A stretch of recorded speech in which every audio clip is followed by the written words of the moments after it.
Earth debate, Uncut and After Show. I'm your host Nathan Oakley, and if you are new to this channel, or you've not done so already, then be sure to subscribe.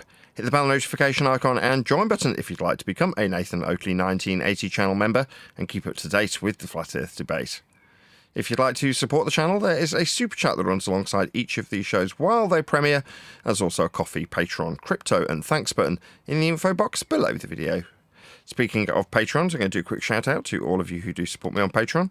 So, a massive shout of thanks and appreciation to Smith Tools and Purchase, Level Playing Poem, Vitali Z, Colton James, BG, Survive the Spin, FE Patriot, Thomas van der Zander, Measured Flat, Chris Wouters, Sea Level Cultist, Mitch Kennedy, Rod, The Name's Burley, Twadwazzle, Jason Hornsby, JMels24, Unamento, Iron26, Endless, Golden McKinnon, Retro Bill, John Kays, Patrick Gunnels, Banter, Hairy Blade, Mobile Max 777, Rob W, Del West Watson, Unbelievable Productions, Blue Ridge Ranger, Abraham Mohammed, Skeptic 936, Texas Mike, Chow Young Cat, David Wayne Foster, and Dank. So another massive thank you to all of you for supporting me on Patreon.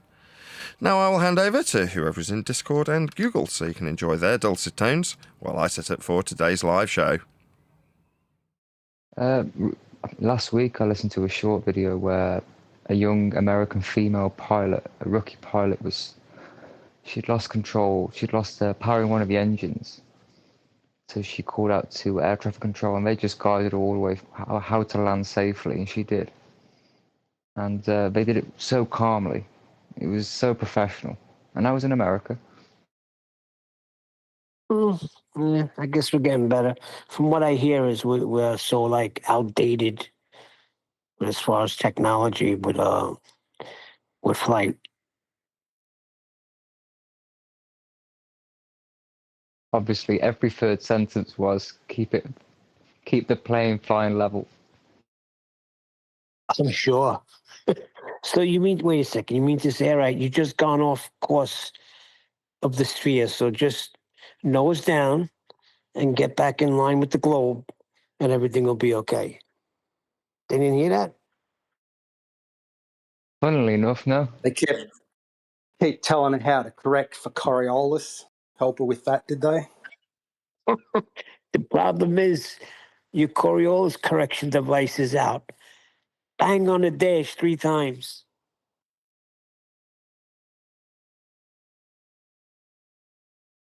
They put her in touch with Wolfie. Help her come in.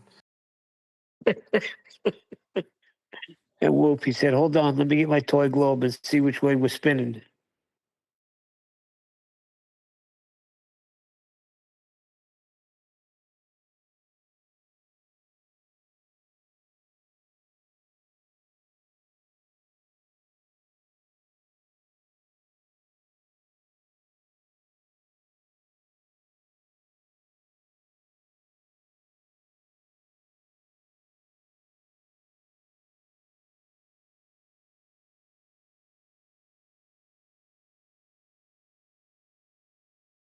Where's the absentee landlord? Is he here?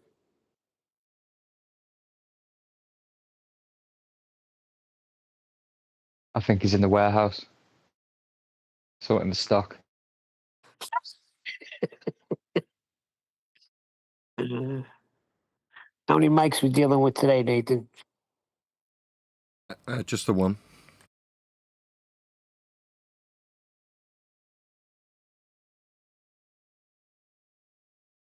How are you holding up, Nathan? I'm right, I'm just doing too many things at once. It's more than one Mike. There's Mikey G, Mikey D, Mikey Flintstone. Don't forget the other Mikes. It's funny. Mikey, I thought it was pronounced Mickey. It's only Mickey if there's a C in front of the K.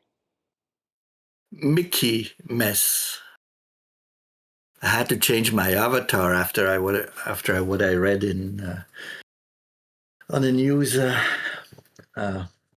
Since Disney is so aggressive with protecting their images and stuff, I didn't want to offer an attack surface because I had Mickey Mouse crucified as a logo, and that didn't go over so well. So No, it didn't. You better watch out. The church will be on your back as well, using the crucifix. yeah, so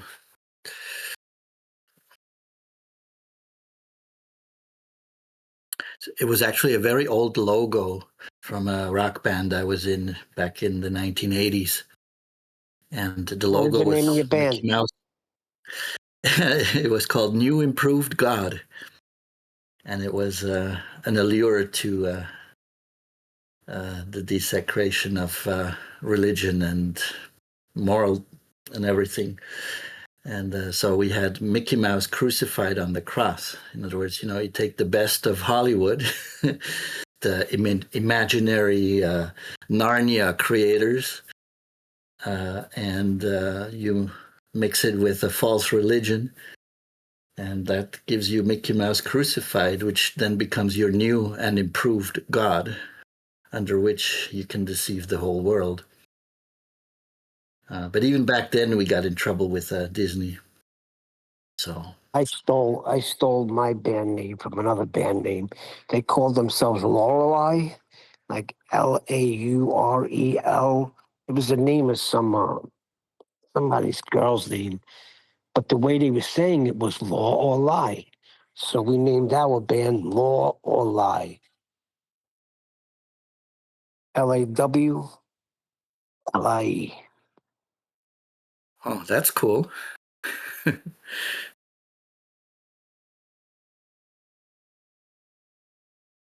Yeah, we had we wouldn't do any copies. We would only do originals. So we played the same 7 songs over and over and over again till it drove my uncle, who lived right next door to us, crazy. And if you're ever familiar with that movie Arthur, with Dudley Moore, the drunk, that was my Uncle Dave. And he just flipped out one night. I can't take it anymore. Oh, poor guy.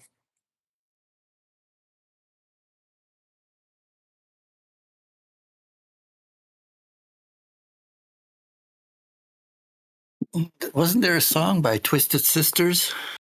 We're not gonna take it. No, we ain't gonna take it. We're not gonna take it anymore. Was that Twisted Sister? Yeah.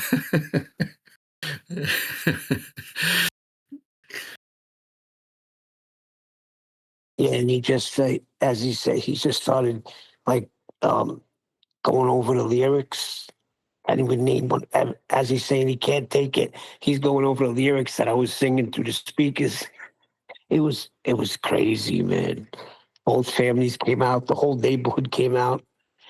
And then the drummer, he went after the drummer, this kid, Pat Vecchione.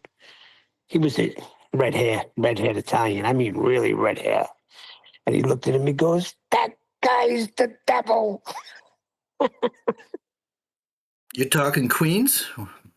Was that back in Yeah, Queens, New York? Maspeth, Yeah. Queens. I spent 2 years in Astoria at the time, like 85, 85, Boy, 86. Astoria was booming in those years, boy. You had Astoria Park. You had the pool. It was a Yeah. big area where all the young kids went. Yeah, those were great days. What a time. Yeah, What an 80s awesome was the time. best.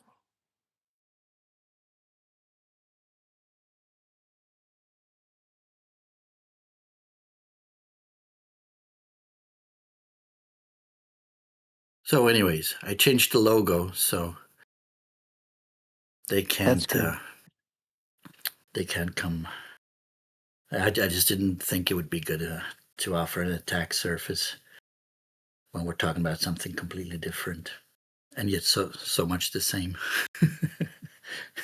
Because it is all a big Disney show, isn't it? Seems that way.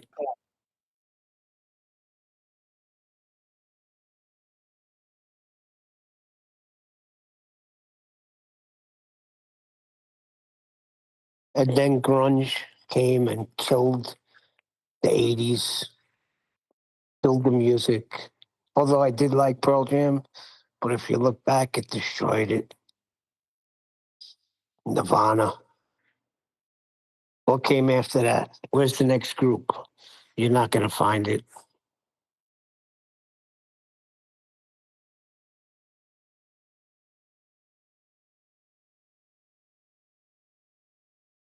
Right, I'm done now. I've posted off my mic. Excellent. Not really. After I do each one, I look at the... It's not actually a spreadsheet, it's just me doing the numbers manually on a note, which has become enormous, which I occasionally post in Masterbee. And after 2 months, or whatever it is, 2.5 months, I'm still about 300 quid out of pocket after turning over about 3 grand of mics, 6 grand if you include, you know, buying and selling, to be 300 quid out of pocket so far. I mean, admittedly, I've got quite a lot of stock under my belt now, but still, you look at the numbers and go, so I've done all that work and I'm 300 quid down. That's the way I look at it, because it's how it is, right? But there we go, that's life.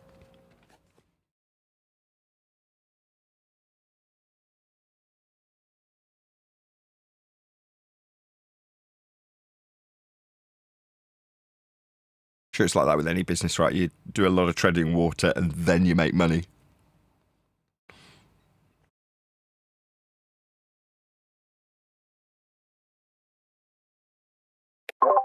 I'm waiting on the book. Yeah, same here. That's what the mics are for, just to have a little bit of income coming in over the next couple of months, because I'd be crapping myself if I didn't have them now.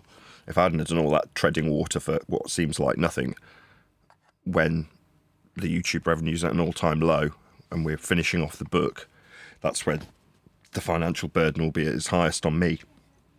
So fortunately, hopefully, the idea is that, you know, in the next couple of weeks, hopefully, it'll actually be at the point where, okay, so I'm actually making money. Money's coming in and I'm keeping it.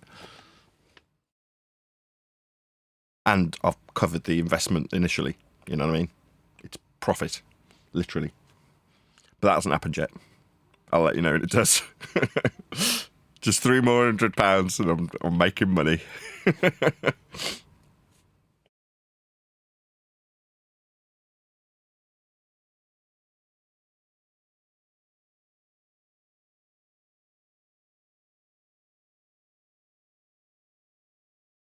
On the other hand, people have been very supportive in this time, right, while there's nothing happening. So it's downside all round from a YouTube perspective. But then the people in the community have just chucked me money here and there via PayPal. It's like, my God, thank God I've got a good community. Because it seems like I'm doing really well with mics. I keep saying I've sold them. But it literally hasn't benefited me one iota yet. Not at all.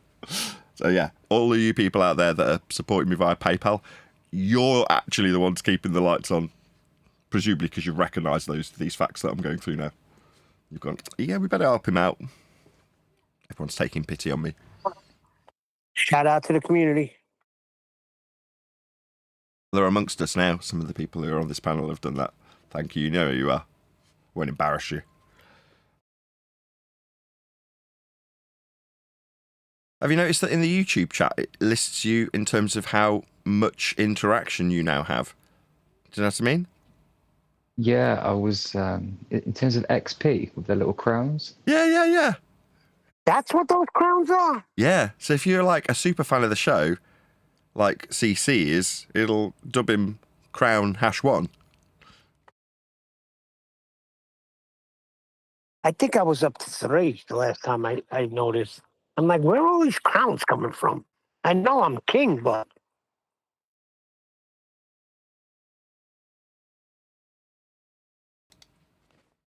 Yellow. Yellow. Hello. How's it going? Oh, I might not be around tomorrow. It's depending on how things go with my currently dying father, as much as a miserable way it is to open this live show. So it might be the most we make of today as opposed to tomorrow, depending on what goes on. So if you don't see me, you'll know why. We will do a bit of housekeeping, but I want this show to be relatively interactive. So what I want to do is actually put the live stream chat up and do a shout out to some of the superfans who get dubbed by Crown and Hash Number how big a superfan they are. So shout out to my one and only Divergent Droid for being #2 and CC for being #1 right there in the chat. So shout out to all of you. Also Fisherman in a Box, shout out to you. Be good to hear what you guys want us to do on today's show. I haven't got anything lined up in terms of reactionary videos, although I'm sure the panel will correct me if they want me to do something today specifically. I don't know if that's the case or not. We'll find out shortly. But what I do want to do is, give you guys in the audience whatever it is you desire from us here at Flat Earth Debate. So I'll keep the show chat up on screen for the majority of today's show, depending on how it goes. And we'll see how it goes. Obviously, it's always the case with any of these shows. We could be joined at any moment by a live participant who just takes umbrage with the fact that we're talking about Earth being measured flat and wants to correct us because he can't quite believe that the perception of a dumb flat earther is not being upheld here. And that needs to be sorted out by joining and clicking that link. Be sure to mute your watch page if you are that person. That's all I ask. In the meantime, like I say, we will do a bit of housekeeping and then see what the audience is in need of from us as flat earthers. We'll see what we're asking us shortly. In the meantime, is there any evidence of the distance to the sun? What is the sun, first of all? I don't know. That's a good question. I know it behaves in a very cyclical manner. Other than that, I don't know. Will you use it for positional data where it's above at given times? That's quite useful. So I know certain things about where it's going to be and at what time. As for what it actually is, I don't know. Nathan, people are using the sun to claim that it proves that the Earth is a sphere. Where have you been? How would that be the case?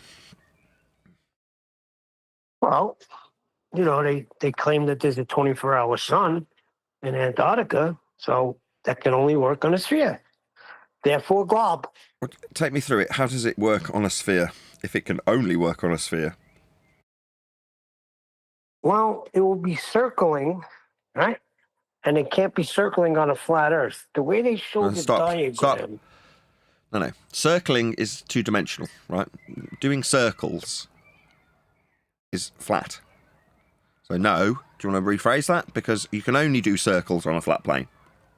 Well, I'm showing you how they held the glob, right? They were holding it, and on the right side, he was circling like his finger was the sun. And then he went on the left side and did it also. And said, this happens, and it can only happen on a sphere. Because how could this example I'm doing right now work on a flat Earth? Asking me how something works when describing it circling, which is already disclaimed by me as only being capable of description with respect to a plane, to then say this only works on a globe. You haven't explained how it would work on a globe. I mean, why would we be assuming that anything's working on a globe? I don't really know why we're doing this exercise. But nevertheless, that's what you've postulated. So, okay, talk me through it. So far, not so good. You're talking me through how circling something will be. That's with respect to a plane. So, not so good so far, Neil. Well, according to how they had the diagram and how they were doing the example, they were spinning the globe and they had like their finger stationary, right? So, and at certain parts where they have Antarctica is only on that part of the sphere. So now if it was a flat Earth... Hold on, stop. How would that I don't work? need the contrapositive from what you say it would be with respect to a flat plane. No, the globe that you're describing is created with respect to the motion of the luminaries with respect to a plane measured with angles. So to suggest that that reified sphere that we can't be standing on, we would be standing in the mathematics, derived from flat plane measurements of the stars with angles, won't suggest to me that there's a reifiable sphere outside edge 2 beyond to describe the heliocentric Copernican motion with. Because that's with respect to the plane inside a globe, not on a globe. So you're just wrong. The equatorial plane. Equatorial plane, correct. Well, I think they built it that way to deceive people. Because you could look at that and you could say, oh, yeah, that's right. It does only work on this specific model that they made. How would that work on a flat plane? Oh, it wouldn't. because the sun would move out of its distance. So how could there be a 24-hour? I think it was a well-devised plan. I don't know what you're talking about. Coming up with a description of how things will work in an orbital motion after measuring Earth as a flat plane with angles to the luminaries doesn't mean that there's some grand conspiracy. It's just a way of mathematicizing those flat plane measurements into the sphericity we see on screen now, with an equatorial plane and angles with respect to your zenith as described as the North Pole in this description, with an equatorial plane and a circle around you representative of the angles that are measured with the stars to create that globe that you can't stand on, you can only stand in mathematically. That's not a grand conspiracy, that's just Copernicus' way of describing orbital motion after measuring Earth flat. Yeah, but when they put all the continents on the freaking glob, they made it in a way where certain things will only work if it's on that glob. No, certain things are only being described mathematically with respect to the plane of reference inside the glob that you're saying they say it could only work on, as opposed to in.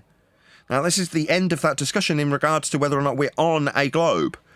No, we're not, and for it to work, as you put it, it will be mathematically inside a globe. Or this is the end of this discussion, Neil. Not for some. Oh my God. Go on, get it all out, Neil, before I move on to a different housekeeping question. Come on, you heard prominent flat earthers turn with this observation. Are you kidding me? I know you're not in the dark on this. Prominent flat earthers? There aren't any prominent flat earthers. Who? Who are you talking about? There was a guy named Jaron Scampanello. Not a flat earther. Oh, that's right. I forgot. All right, next question. Any evidence of a self-perpetuating molten iron core at the centre of the presupposed spherical Earth we've just been describing standing within? That point that we described as being within, right? At that centre point for Copernicus. Is there any evidence that that point mathematically described 5 minutes ago and discussed for the last 5 minutes has a molten iron core in that position? Yeah. How can you have a molten iron core if the Earth is flat, buddy? Huh. You can't. But the mathematical position inside a ball Copernicus uses to describe motion called orbits is also alleged, if you reify it into an outside edge to stand on, which you can't describe orbits with respect to, you've got a self-perpetuating molten iron core at that point. It's marked here on this diagram. Here. It's where you'd be standing to get angles. Yeah? Measurements off a plane. Obviously, that's suggested to have a molten iron core. Any evidence thereof? Earth sonograms. With respect to a plane? Measurements with respect... That's a flat Earth measurement, Neil. Oh, dear. Oh, dear. Do we do any more housekeeping questions? Nobody's asking for specific stuff from the YouTube chat. Maybe I'll reiterate it as we've got a few people watching now, 53 people watching. So, I might be absent tomorrow, might not. We'll see how it goes. But in the meantime, is there anything from the chat that people have sort of hoped that we would cover that we haven't? I'm just making this show today a little bit more audience focused. That is to say, if you're part of the live show in the chat, let me know. Is there stuff that you want us to cover? Stuff that's irritating you as a flat earther? Feel free to ask for our guidance or counsel. Not that we'd be so presumptive as to suggest that we're fantastic guidance or counsel, but we are, let's be honest. When it comes to flat earth, at least. Most other things, probably not. Hello, Brian. Good to have you. What's up, Brian? Hey, Nathan. Hey, Neil. Hey, everyone. Hey, hey, hey.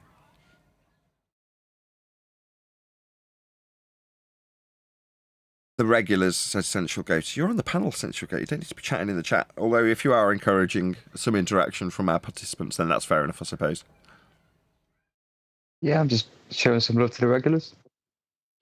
Did you do any gas pressure without containment yet? You want to talk about space for a bit? What's going on in the space world? So, typically, right, I'll ask that question, and then some... Last time I did it, it was Katy Perry and travelling up with respect to a plane of reference, and us proving a flat Earth with their measurements off the surface level and things like that, right? What's going on today? Is there anything going on in space? second law of thermodynamics violation beyond Narnia's wardrobe doors space?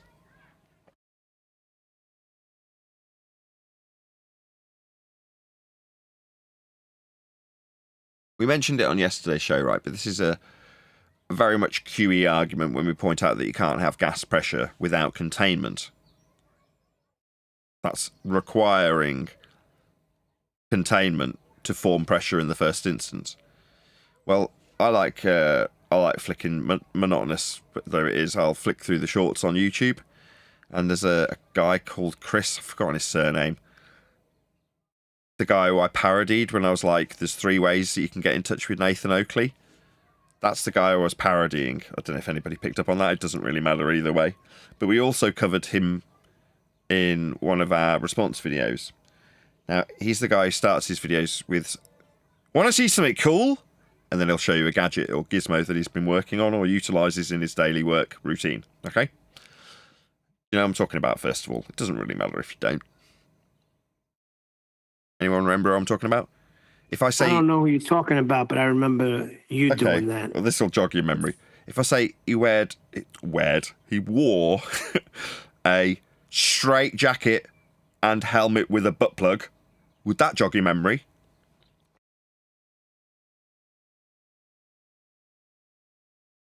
No, he's too inconsequential. Sorry, Mumble, Irish mumbles. Didn't hear a word of that. Whoever this guy was, he certainly made no impression upon me. He obviously didn't make a great impression. No, he didn't, clearly. Anyway, he was talking about this particular type of pump, right? And he was saying if you just turn this pump on in normal air, it would just rip itself to shreds immediately. But what it's designed to do is to be placed inside vacuum chambers so that when you've got just a couple of molecules bouncing around that are really difficult to sort of scrape up, it is turned on to grab those last few particles of gas and fire them along a little pipe and outside of the chamber, right? To scavenge, if you will, all of the last remaining gas particles when trying to evacuate a gas chamber. And it was just intriguing to me that there's people like him. We've covered him in respect to Flat Earth previously. I know who you're talking about. Well, thank you in the middle of the explanation about gas being evacuated with a pump, Neil. It's nice to know that you know that in the middle of me talking. Thank you. That was kind of the end anyway, really. It was just interesting that he was talking about scavenging gas particles from vacuums. I couldn't resist leaving a comment on that particular short saying, outer space is fake. Can't have gas pressure without a container. If the sky was a vacuum, the gas we breathe would fill the space. It's called the second law of thermodynamics. You're welcome. That was verbatim my comment to him. Anyway, just thought I'd mention that. 69 people watching. Nice. Please share the show if you've not done so already. It's good to have you all here. Hopefully we're, what was it? Edutaining? Whatever the word was the other day in QE show. Edutainment. Love it. This guy... It's a real word. A real category. Go ahead, Brian. This guy you're talking about, all you're referencing is never a pump inside the vacuum. You need a pump to pump out the air. That's just a separate, smaller pump that's inside the vacuum chamber that helps the pump to clear the air. But you'll never get rid of all the air. It can't be done. It's a violation of the third law of thermodynamics. The third law? Sorry, remind us of the third law. Oh.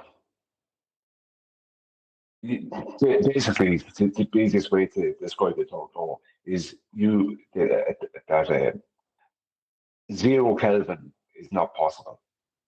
And you can never have perfect vacuum. That's the easiest way to describe it. Fair enough. Awake Souls asks, Nathan Oakley 1980, how do you explain the different air pressure from sea level and the air pressure at 30,000 feet? How do I explain it? Well, I will, but the first thing I'd do, Awake Souls, if that was put to me, was ask why. I say was because it's past tense, it has happened previously. I'm not making a claim in that regard, am I? Yeah?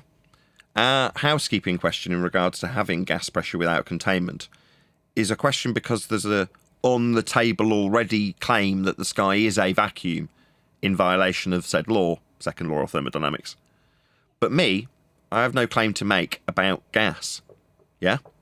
Like I say, our overcome of a sky vacuum outer space claim is to ask how you can have gas pressure without a container. Beyond that, I don't have any positive claim to defend. If, however, you were to be putting that to me and insist that I take the burden of proof reversal fallacy being employed there, no offence to you, awake souls, then I would suggest that the dynamic system that we experience and were taught in school, like the water cycle, is the reason. That is to say, gas dispersion is described in your question. A high concentration of gas formed at ground level, where gases are produced, dissipating will cause a gradation of pressure as it dissipates into the already existing gas pressure. So, for example, if you had a, I don't know, methane leak somewhere, or better still, a cow passes gas, for a small period there is a high concentration of methane gas right near that cow's asshole. But it will dissipate throughout the already existing gas pressure that we have here until it's essentially evenly spread out throughout the existing gas pressure. Now, that process of having a high amount of pressure close to the ground, because that's where all the gases are produced, versus a lower amount of pressure where there isn't any gases and the gases are in the process of either cycling or dispersing, is going to create that pressure gradient. But knowing that is a bit like knowing what forms the horizon in terms of perspective. I don't have to make any claims about it. So while I'm giving you an answer, I would also stress that it's not my or your, in this instance, responsibility to answer these questions. What's the horizon and how it's formed, as another example, like I just said. Why do I have to have the burden of explaining what forms the horizon?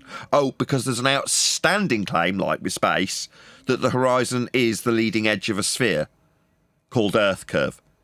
Therefore, I have to explain what it is when we ask why it fails in geometric terms with something like the black swan. Again, I don't have to then go on to explain what forms the horizon, but if you were asking a similar question about what forms the horizon, I might have, just for the sake of completeness, explained how perspective works. But it's not my burden to fulfill, like it's not my burden to explain pressure gradients, although I can, and did. Thank you for your question. Can I answer that question, please? Do you mean can you? Like it hasn't just been. Cheeky sod. Yes, of course you can. Go ahead. Yeah. We live in a dynamic system. All dynamic systems are closed. The sun is the cause of the gradient. The sun is like a massive spoon stirring up everything. It never allows for there to be a consistent temperature. It always creates a gradient of temperature. It's always colder as you rise, even though technically you will be getting closer to the sun if it's something you could get closer to. The sun creates that pressure gradient. If the sun wasn't there, all the gases would equalize within the container. That's why. That's why we have weather. That's why we have an average of 14.7 psi at sea level. Average, because it's not always 14.7. That's why we have different climates in different places and different pressures at different times of the year. It's down to the sun. The sun is the driving force behind all the gas cycles, all gases cycle.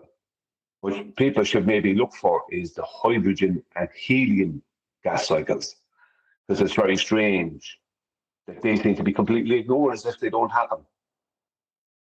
But if we lived in the heliocentric paradigm, then all of the laws of thermodynamics would be void.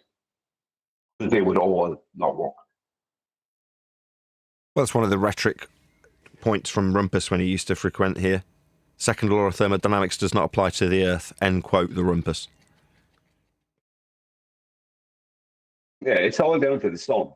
They want to ignore that there's a container. They want to ignore how you get gas pressure. Then they want to try and ignore the sun.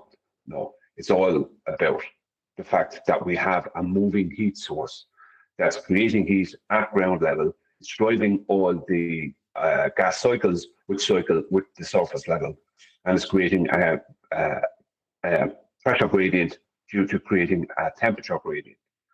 It's more to it It's than a that. moving, changing dynamic system. Well, it's more all-encompassing when you come to the sun. It's the biggest entropy generator, as QE put it. It's the driving force of all entropy that we know. Yeah, I mean, it's not the same as, like, you can take a canister and you can heat one end of the canister with gas in it, and you will get a pressure gradient in that canister. But that is still considered a closed static system because there's no moving heat source. It's just warm at one side or one end. A moving heat source, it makes it the system we're in dynamic and creates gas cycles and creates the pressure gradient due to creating a temperature gradient.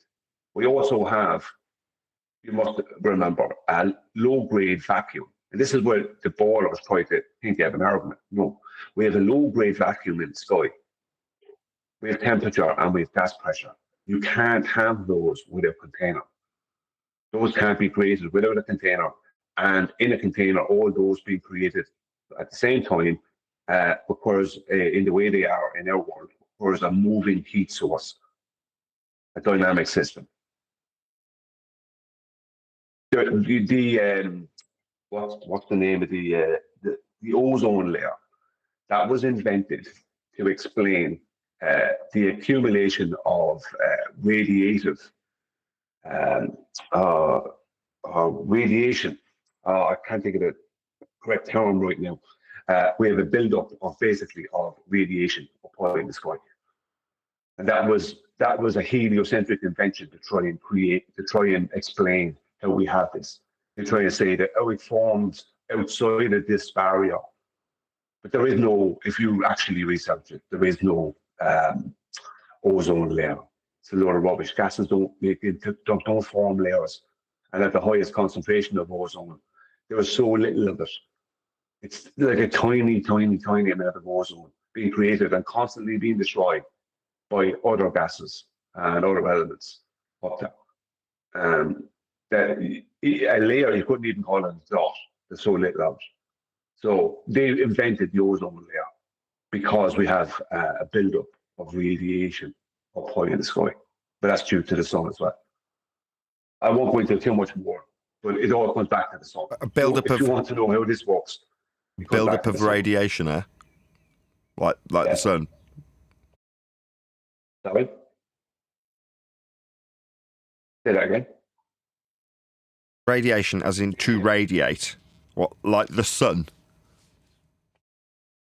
Yeah, exactly. The sun is a buildup of sun.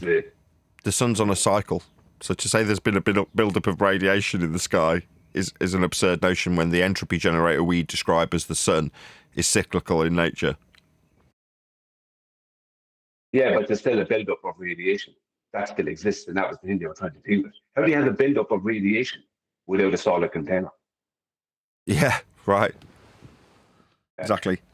Planar reality More, says... I can add a little more to it, but I'm not going to do it. Got a question. Hey, Nathan, can you talk about the upward vector of Earth that is provable with demonstrations manipulating buoyancy in any vector? Force is an antecedent to buoyancy. Okay. Seems to me that somebody never figured out how a wave scales work. I mean, when you say Earth has an upward vector, no, it doesn't. And in terms of saying there is a demonstrable directionality when describing vectors at all is also incorrect. Various different states of matter in various different mediums will behave in various different ways. Now, sometimes you can describe that vector as up, sometimes down, sometimes sideways if you think of water spreading out. Yeah? But this description of having Earth with a vector? No. Unless someone demonstrates it to me, I'm not going to accept that. Go ahead, Brian. Yeah. A weighing scales within the paradigm that's being claimed here, weight does not exist. It's only apparent. What we would call weight in air does not exist within that paradigm. Things aren't going down. The earth is, they appear to be going down because the earth is coming up to meet them, right? That means nothing has any weight, right? That means if you place something on a weighing scales, it'll weigh zero.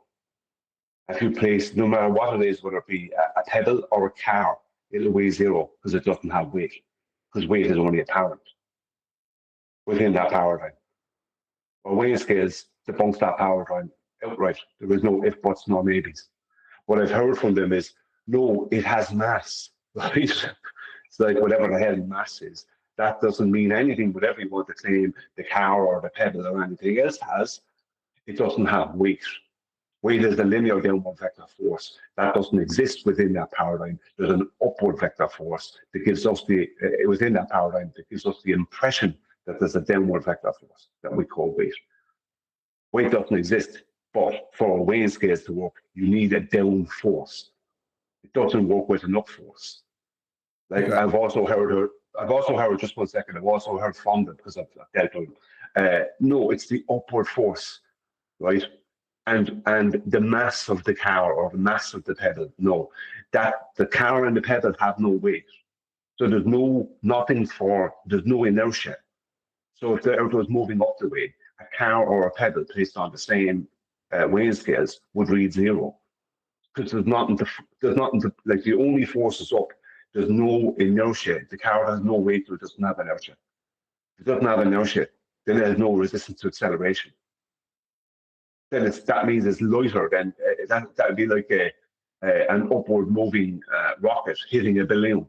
It'd be even less than that because a balloon would have, with air-filled balloon would have some kind of inertia, a tiny amount in air, in the medium of air. But a rocket hitting it would blow it out of it. There'd be no effect whatsoever. But the scenario they're promoting would be even less than that. The car, your average car, would have less inertia. They have zero inertia, but as a visual, it would be less than an air-filled balloon. So no, weighing scales require a downforce. You've been duped by lawyers. TKD Adam says, I think Brian needs to buy one of Nathan's microphones to sound clearer. I've put an open invite out only today. Brian may not be aware, but if he does want a microphone, he can have one for free. He just has to say, I want a microphone, and I'll send him one. Adam. But he may not want one, he may not care. But the open invitation has been offered out to all of my panel members. If anybody of you on the panel want a microphone, just let me know, give me a nod. I've got a couple spare. got about 80 microphones for sale. I'm sure I can extract one of them from my stock and send them to Brian if he asks. Now, I'm not going to suggest that he wants one, he might not. Anyway, move on to Awake Souls again. He says, Nathan Oakley, 1980. Can 3 observers on a plane triangulate the sun and get a distance to the sun measurement? No. It's the simple answer to that question, Awake Souls. The sun moves with respect to your, if you want to call it this, I object, but if you want to call it this, perspective view of the sun. That's to say, when it reaches 1 degree, with respect to the plane that you're asking about, fair enough, you're measuring it with respect to a plane. I'm glad you acknowledge that. I don't have to go over it. But is it about to crash into the horizon when it's at 1 degree? No, is the answer.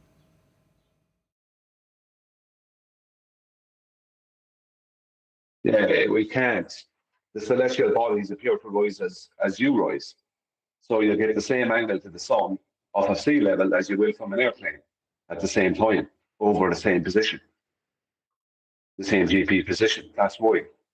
You can't measure a height of the celestial bodies. You'd have to know what the sun's height is at 90 degrees from you, and it's impossible to know that. Because not only can you not measure a 90-degree height directly above your head, right?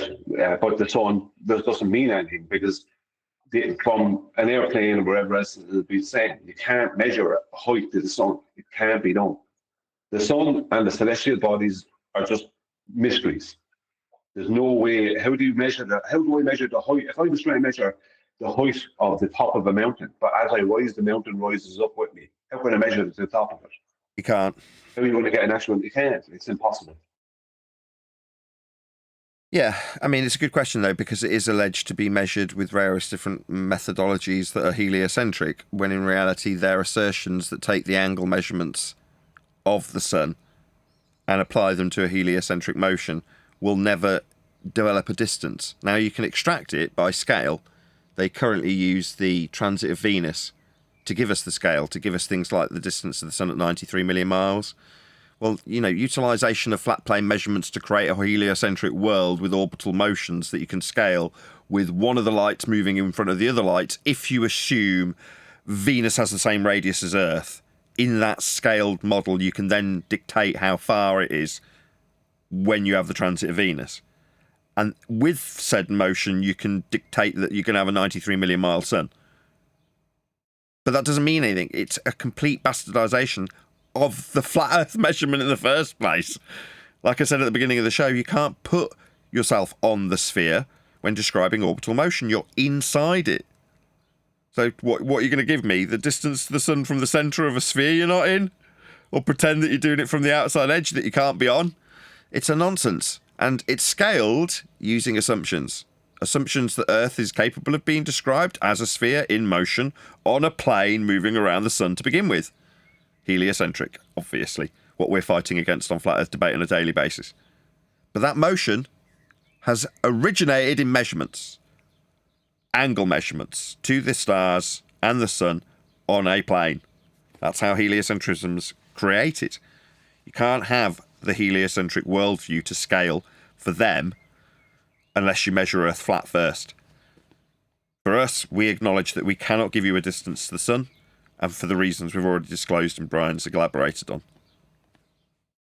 This is quite good. I'm glad I've got some interaction from the live chat. Where does the sun go at night? Over there. Flame girl. For me, just over there. Do I need to be on camera? It's over there. At night.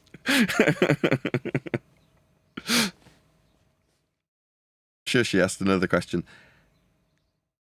Oh, it was kind of question asking. And the moon and sun always look round from wherever you are. Only one shape can do that. What? I mean, the moon and sun looking round, Flame Girl. I don't really understand what bearing that has on anything. But I'll agree. I mean, yeah, the sun and moon do kind of look round. I'll even give you spherical with libration. Go ahead. I'm just saying, there seems to be people in the chat there who have pre-assumptions of what the moon and the sun are. Asking questions like, saying things like, the moon and the sun always look round. They can only look that way due to one shape.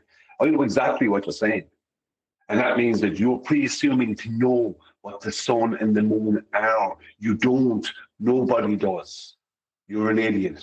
But we know how we measure it. We measure the sun and moon with angles with respect to a plane of reference. Very basic stuff. Earth's measured flat always when we talk about the sun and the moon and the stars. They're what create the maps. They're how we chart the world and navigate the world.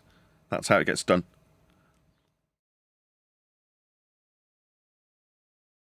Yeah, thank you very much, all of you in the live stream chat. As I say, we're having a bit more of an interactive day today.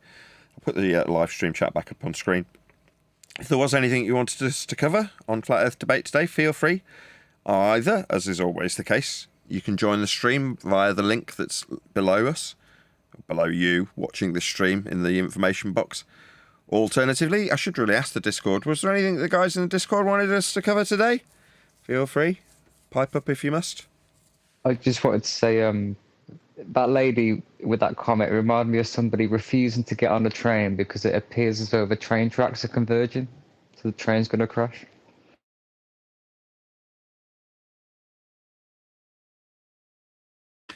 Awake Soul says, at Nathan Oakley, with regards to airplanes flying at night, do you acknowledge that the stars are no longer seen at altitudes above 32,000 feet? No, I've seen stars when on a plane at night. I don't know why you would think that.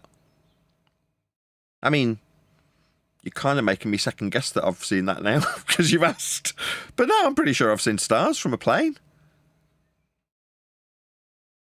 No, Dwayne Kellen has seen stars at night with these high altitude balloons.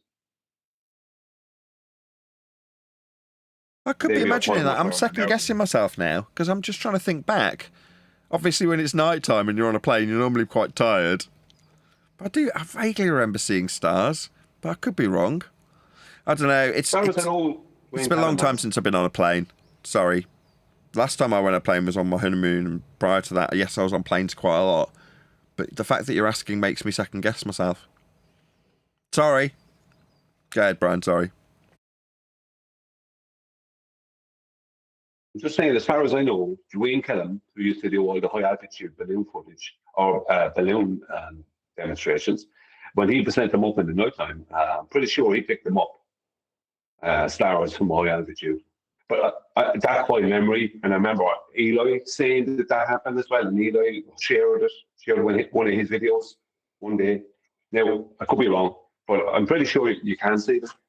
But I don't know. I don't know what they are, so maybe you can. Yeah, exactly. I mean, it's more the significance that I'd want to know. Obviously, it's interesting either way, but how does it have a bearing on the discussion is kind of more what I would ask you in return. It's like, okay, let's say for the sake of argument, you can't see them, and then what?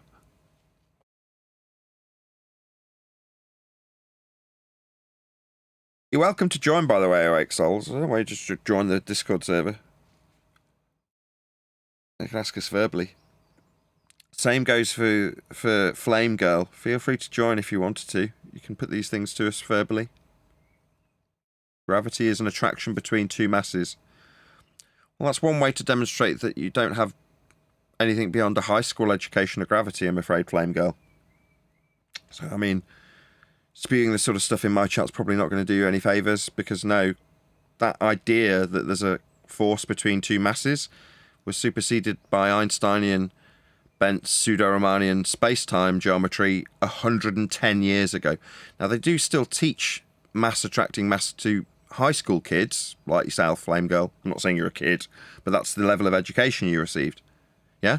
Now, if you're saying masses attract to mass, really? So gases combine, do they, in the air? No, you've got gases that have elastic collisions. If you understand how gases behave, gases in your world, if you're going to describe mass, have mass, yeah? But gases aren't attracted to each other, quite the contrary. If they encounter each other, they bounce off. It's called elastic collisions. That's how gases behave. So no, you don't have mass attracting mass, or gases would be clumping together, contrary to what they actually do, Flame Girl.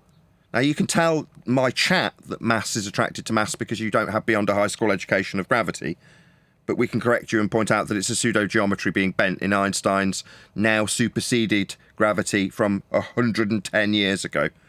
So you might want to keep your trap shut in my chat there, Flame Girl, because you're kind of looking a bit stupid. Ignorant would be the better word. Go ahead. Sorry. No, go ahead. I was going to add something. First of all, on the gases issue, no, gases, even within their paradigm, can't have mass, because whatever the hell mass is, because the mass requires something to have inertia. Gases do not have inertia. They don't have any resistance to acceleration. They're constantly accelerating. They have zero resistance to acceleration. So gases wouldn't even that fact alone destroys heliocentrism. But secondly, maybe she needs to check out and see if Isaac Newton agrees with her, because Isaac Newton doesn't. Really, his original Latin publication of his Principia Mathematica. See if he claims that gravity is a force of attraction between masses. No, well, the word mass in her understanding of it, which is an undefined heap of rubbish, doesn't even exist in his Principia. He said to him it would be such a great absurdity that the mass. Well, there's also that came out several years later. He letter to Dr. Richard Bentley. Go on, Nathan. Sorry. I was just going to Awake Souls actually answered my question, so I was like, what's the relevance of not seeing the stars as you go higher up? And I second guessed whether or not I could, because I suggested that you could. Either way, the answers at Nathan Oakley 1980. In the heliocentric model, you would expect to see the stars be brighter the higher you go, especially as you get above the clouds and away from the light pollution. Yeah, that makes perfect sense, yes. I see why you'd be suggesting it now. So in terms of a heliocentric debunk, if the brightly burning balls of gas in a sky vacuum that violates the second law was to be believed, then it would naturally follow that as you got closer to them, further away from the light pollution, they would become brighter in intensity, as opposed to part of the rhetoric that we're second guessing, though, is disappear. Now, I don't know either way, so it's less strengthened by the fact that I can't bleeding remember. But other than that, yeah, I see why you've asked the question now. Thank you. What model? The heliocentric model, which you can only be in, not on. He's just answering me. Don't hold him to task on something that he's explaining why he's asked the question. That's why. Holding you to task. Holding me to task? Why? Because I've entertained the idea that there's a heliocentric model we don't have. Well, my bad. Sorry, Neil. I do apologise. I can only take that back. There is no heliocentric model. And you said it was superseded by Einstein. No, they were married and they're both joined. Newton and Einstein. They use them together now, like a couple. No, they're in completely different geometries. That's completely incorrect. No, that's completely incorrect. They're in different geometries. You can't have Newtonian. There is no fourth dimension in Newtonian geometry. Show me the fourth dimension in Newtonian geometry. Go. Well, I need a rocket. No. There is no fourth dimension in Newtonian gravity. Full stop. End of discussion. They're completely different geometries. They're not married. You're having a laugh. That's what I was told. That they use them together. They could, No. In other words, Say it Einstein again. bounces off Newton. Totally different geometries. One is Euclidean three-dimensional. The other is pseudo-Riemannian fourth-dimensional. The two cannot coexist. They're different dimensions. I'm not going to say it again. You can, Nathan, because you can use a bed sheet as the dimension of time as representation. Exactly. It's been demonstrated, Nathan. Demonstration. No. Number one, let me address that. Number one, that bedsheet demonstration is not an attempt to shoehorn a fourth dimension into Newtonian gravity. That is a depiction by an Einsteinian demonstration of the fourth dimension, which you can't visualize because it's space-time. So to create a visualization where there is no dimension to reify, it's mathematics, they drag out a bedsheet and throw a couple of balls on it. But that's not to transpose third-dimensional Euclidean Newtonian geometry into fourth-dimensional pseudo-Riemannian. That is not what the bedsheet's for. You're just wrong. And the bedsheet is an incorrect demonstration of general and special and general relativity. Yeah. That is not. That is wrong. The whole thing is completely wrong. Unless you want Neil, if you go on, sorry. Well, unless you want me to believe that a bedsheet, unless you want me to believe that a bleeding bedsheet space-time, it's not. It exists very much in the physical realm of length, breadth, and depth, being dragged out, and is not a time-dilating medium we call the fourth dimension in Einstein maths. As Brian correctly points out, that is not, I'll say again, not a fourth-dimensional bedsheet. Just to be clear. They clear all that up by calling it the fabric of space-time. So therefore, bedsheet, duh. Hold on. It's being taught in schools. It's shown as a demonstration. So the schools are wrong now? It's not shown in schools. That's incorrect. That's wrong too. No, that's wrong. You've seen a video and you've assumed that it's teaching school kids. No, that's wrong. In school, you will only learn, up until a high school level, Newtonian mass attracting mass. That's where this began. Flame Girl in the chat was telling my chat that mass attracts mass. On the contrary. But that's what you'll get taught so that you don't realise that the moon landing's bunk. Right, Brian? Exactly. Because in the footage from the moon landing and all space footage after that from any space agency, whether it be SpaceX with Katy Perry or anything, they're going to display that the people are changing in their weight. So the astronauts have 1/6 of their weight on the moon that they have on Earth. But that is Newtonian, not actually incorrectly called Newtonian mass attracting mass, right? That is not Einsteinian special and general relativity, right? That turned up 54 years before 1969. So 54 years beforehand, all of what they're trying to display in their moon landing footage and everything else was thrown out the window by Albert Einstein. And eventually everyone agreed, long before 1969. But they can't show you special and general relativity with astronauts on the moon because there's no way to display what that nonsense would look like. They drop a hammer. They went back to the old. They went back to the old and busted. Yeah. Yeah, they drop a freaking hammer. They go out of their way on the bullshit stage that they claimed was the moon to drop a freaking hammer and tell you it's gravity. They're telling you it's Newtonian gravity because the red tape and bureaucracy didn't catch up, as Brian points out, with the 60-year, in effect, bent space-time that they had currently. That's present tense when going to the alleged moon surface. Actually a sound stage. Now, the red tape got in the way and they just went with the old and busted, as Brian put it. Chocolate, shout out to him. My turn. Okay. My turn. A common classroom demonstration of space-time uses a sheet stretched across a table and objects within different masses. So don't tell me it's not shown in school. It's not. Okay, It's not. I have a question That's for right. that. Neil. Both Brian and my Brian, you can hear the disdain in both our tone at the same time. Just because it says in your reference that they'll teach it in schools does not mean that it is. It isn't. You only get taught Einsteinian bent pseudo-Riemannian space-time geometry in higher education, not at a high school level. So it might be in a classroom, but it certainly isn't in a high school classroom. It might be in a further education classroom. That would be to say college, what we call college or you call university in the States. I'm going to pull one out from a high school in the States. Hang on, Neil. And then you're going to eat your hat. Let me ask you a question. Can I? When they put the bowling ball or the basketball in the center of the sheet and they put a tennis ball on the outside, does the tennis ball roll towards the basketball in the center? Just say yes. Are you Bloody right? hell. Are you asking who? Just say yes. I'm asking you.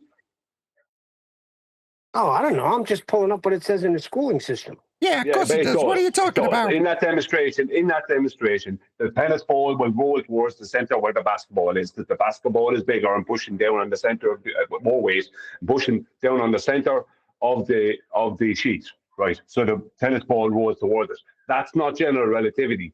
In general relativity, right, the only part of that sheet that's bent is where the tennis ball is and where the basketball is. In between both those points, it is a horizontal. Right. So that is not a demonstration of special and general relativity. That is a heap of nonsense. How many more times do we have to tell you?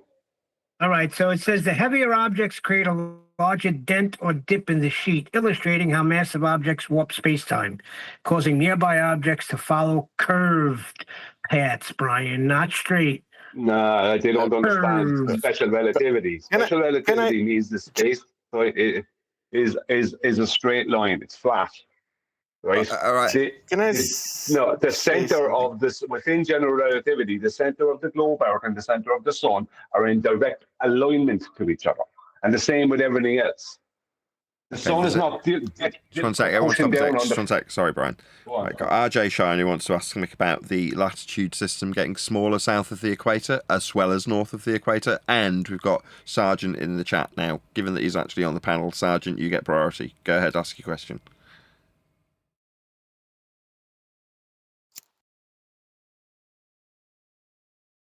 Yeah, you at the bottom. Yes. Me? Shit. Yes, Sasha, go ahead. Okay.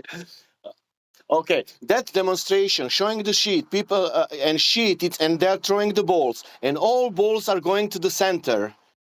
That's not how heliocentric model works. You have a balls what are they are orbiting in a way what they are orbiting. That is not presentation of anything. That you have the sheet. If you do that in 3D world with the sheet, that will happen. That's what is happening. The balls will go to the center, of course. That means if you have that, if it's that demonstration, that means we will crash our, let's say we will crash everywhere in the space if they want to present like that. That's a fair point. But that's only Sasha. You're saying what they show you isn't representative of either a fourth dimensional space-time Brian talked about a moment on an asymptotically flat plane between the warping of space-time when describing it fourth dimensionally in Einstein's maths, but also it's not heliocentric either. That is to say, when they do that parlor trick of grabbing a sheet and chucking a ball on it, it is next to meaningless. That's your point, right, Sasha? Yeah. Yeah, I agree. Completely. It is nonsense. That's It doesn't prove or show anything. you use material. You use the material. In this sense, it's a sheet. It's a how to say less or less dense, and then the ball will press the sheet, of course, and it will only show the demonstration of physicality of the material or whatever. Yeah, and it will go to the. Of course, it will hold go on. to the As center. it's been summarised from the chat, CC has summarised it from the chat. 3D demonstration to show a fourth dimension laughy face. Precisely. Couldn't have summed it better myself, CC. No. Orbiting objects are rolling a smaller object like a marble around the heavier object on the sheet will show it following a curved path, illustrating how objects orbit celestial bodies due to the warping of space-time. Yes, No, correct. Neil.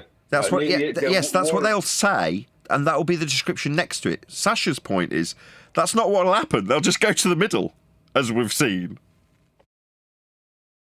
No, because you're not accounting Is for it the that gravitational orbital motion field created around by the a sun? mass. That's what that ball's doing in a demonstration. Is that behavior of the Mars, Jupiter, I don't know Saturn, who's in space? Neil, but this is something astronometry. No, Neil, you use the word weight. Weight does not exist in Einstein's general or special or general relativity. Weight has no implication whatsoever. All I'm making a Within point that is Nathan demonstration, saying that weight it's not. does have an implication. Within that demonstration, weight does have implications. My beef is not. Weight with has you. nothing to do with special and general relativity. So that demonstration is not a demonstration of space-time and the curving of it. My beef is not with you. I agree. It's with Nathan with saying that it's not taught in the schooling system. Yes, it is. No, it's not. Einsteinian gravity does not get taught to high school kids. It does here. No, it does not.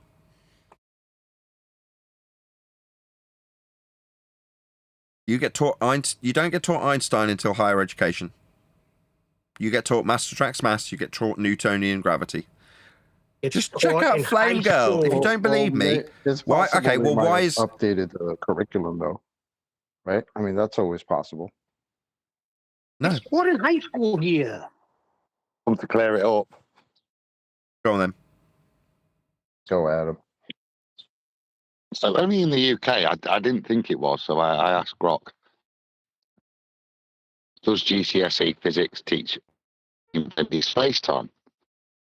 Yeah, physics does not explicitly teach bending space-time as the concept of space-time and its curvature, central to Einstein's general theory of relativity, is advanced for GCSE level. Instead, the curriculum focuses on foundational physics, such as forces like Newton's laws, gravity as a force. That answers it.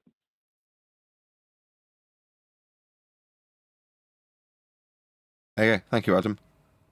That's just here. He's talking about GCSE, so it could be that I stand corrected. I will eat humble pie if it's wrong in the States and you do get taught bending space-time, but I'm pretty sure it'll be the same as us.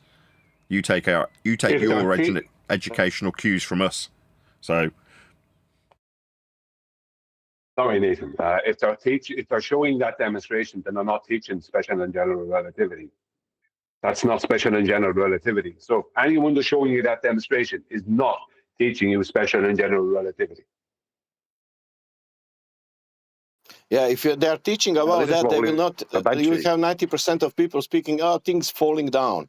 They will speak about the general relativity in the second, immediately. Einstein, come on, yeah, I learned in high school. Of course. They never will. Nobody will speaking about the apple and falling and Newton. Nothing, zero. But no, we have opposite. I want to address RJ Shine's question more than I do this. No offense to the heliocentrists intrigued by gravity, and I didn't just go, you'll need a flat plane for it, so I'm hoping Brian's satisfied with my responses thus far. But RJ Shine is saying, at Nathan Oakley, on a flat plane, can anyone explain navigating using the coordinate system with regards to the latitudes getting smaller, north and south of the equator? Question mark. Can I explain it? No, that's how it's alleged to work. It seems pretty damn accurate in No, the that's north. incorrect. Go ahead, Brian. That's incorrect. Latitudes don't get smaller south of the equator. He's just denied. He's just claimed that there's 3 hours of correct local time between Sydney and Perth in Australia. They don't get smaller. That's a globe pre-assumption. That doesn't happen.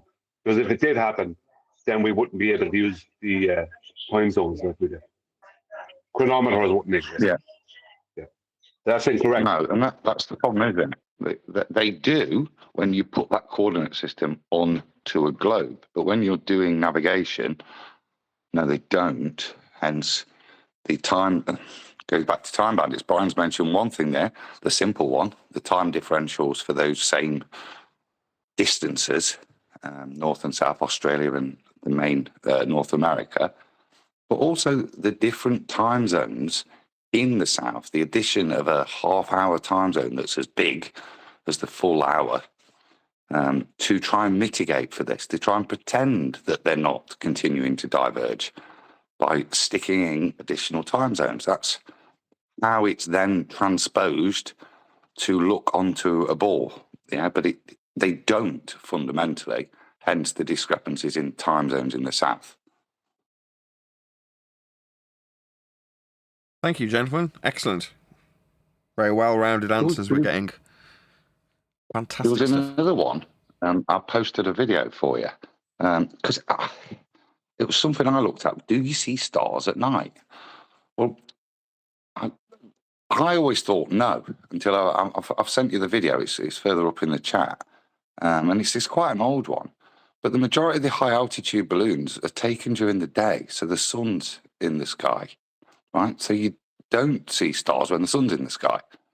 But there are a few high-altitude balloon footages which are done at night. And the one I've sent you, I think, should demonstrate you do see stars. Trying to find it. I saw it go by and I should have clicked it when I saw it. Now I can't find it in the sea of chats. I'll find it again and I'll... That's all right. I'm sure I'll be able to find it. I'll just scroll up one more time. Yeah. But this is in regards to whether or not we can see the stars at night from altitude, correct? Yeah, and I don't have a definitive answer, but it is stuff I've looked, and if you search YouTube, you'll see that there are ones. But like I say, the majority of higher altitude stuff is taken during the day. I got it. But there are a few at night. Yeah, you got it. Yeah, I think so. It's hard to see how much you can see the stars. It's so sunny here. I couldn't see my screen properly. So it's hard to, but there's quite a few, and I have seen them in the past. So you know, is this just somebody shoving is this somebody just shoving their camera up to a plane window, right? No, this is a high altitude balloon, so even higher than the plane, so even less pollution and blockage. Oh, okay, So- yes, and it's showing. I got you now. I've scrubbed forwards to where it's obviously at reasonably high altitude, and yes, you can see that's how I remember it from the plane window. To be honest, just like this, it wasn't spectacularly bright, like was being suggested on the heliocentric version of our reality. Once you're above the cloud line, which this does seem to be, they're just like this, right? They're not particularly bright. But this definitely is my recollection of what I would say I saw from plane windows when travelling as a rep at night. You see the stars and it's kind of nothingy. You're like, yeah, that kind of looks like it. You'd expect it to look. Okay, cool. Thank you, Adam. Perfect. I think Awake Soul's point, though, still kind of stands because he's correct that within heliocentrism, as you guys, they really should stand out more. Like within that paradigm, they would. The further away from the surface of the sphere you get, the brighter they should get. You mean like somewhere like on the moon? You would think. Yeah. You know, Awake Souls and is it Ronnie, the other guy I was responding to a minute ago? I've forgotten what he's called. RJ Shine, he's going by in this chat, right? Those two, who I don't pay a great deal of attention to, no offence to them, were, correct me if I'm wrong, condemned by the now exposed as a shill for the Globe, Ger and Campanella, were they not? That, to me, makes me want to pay more attention now in the aftermath of TFE to Awake Souls and Ronnie, because they're probably just normal dudes like us. And when Jaron's turning around and giving them the same both barrels of disinformation about not watching them, like he would do to us, that makes me think they're caught in the midst of the censorship and probably shoved to the bottom of the lists the same as we are. Am I wrong? I don't know enough about them. Maybe they're incredibly nefarious and you're about to go, shut up, don't talk about those two crazy nutters. I don't know them that well. I mean, I know who they are, but you know what I mean? Is that the same Awake Souls from way back in the day? Because I remember that name. Yeah. I don't remember. Yeah. It's OG. Both of these guys are OG. The issue why we would take it with why we would take issue with some of the things they said would be they suggest maps. They suggest Pac-Man maps based on aesthetic. I don't know. I remember them suggesting Pac-Man maps 10 years ago. Yeah, I don't think that's changed, to be perfectly honest. Oh, really? Bummer. Okay. But then again, you know, people having an allegiance to a model or a map for whatever reason doesn't necessarily point them to being shilly like Jaren. Would you agree with that? They're just wrong. Oh yeah, and they were attacked by Jaren and that side, but they did plenty of attacking themselves. You know what I mean? They're no shrinking violets, them guys. That's right. That doesn't make them shilly either. I'm just, in the aftermath of TFE, No, so... Go ahead. I was going to say, no. So if that's where you're heading, no. Now, do I agree with them? No. Have I ever thought that they're working for the other side? No. I just don't agree with their viewpoint and how they try to get to an understanding. Yeah. That's notwithstanding. I totally agree, and I'm not divulging my own position in that regard at this stage. I'm just saying, when the dust settles after something like TFE, which was, as much as I hate to admit it, more influential than I cared to believe at the time, right? As much as I want to say it with gritted teeth. But after that, which we're in now, we're in the aftermath, you suddenly stop and go, who's around me? Yeah? Who's got their head well and truly above the precipice, or whatever the words are? You know what I mean? You go, who's around? And then when you see someone like Ronnie and... I forgot the other guy's name, Awake Souls. What's his name? I want to say Reggie because of the craze, but it's obviously the craze. Yeah, exactly. It isn't. It's Jason. It's Jason and Ronnie, I believe. Correct me if I'm wrong in the chat, guys. Anyway, the point being, you suddenly go, okay, yeah, I know we don't agree with them on various different things, but they're not showing any signs of being complete shills, right? And there's plenty of people who are. So you go, okay, well, that's interesting, isn't it? Jason is his name. Give 'em time. Jason. There we go. Good.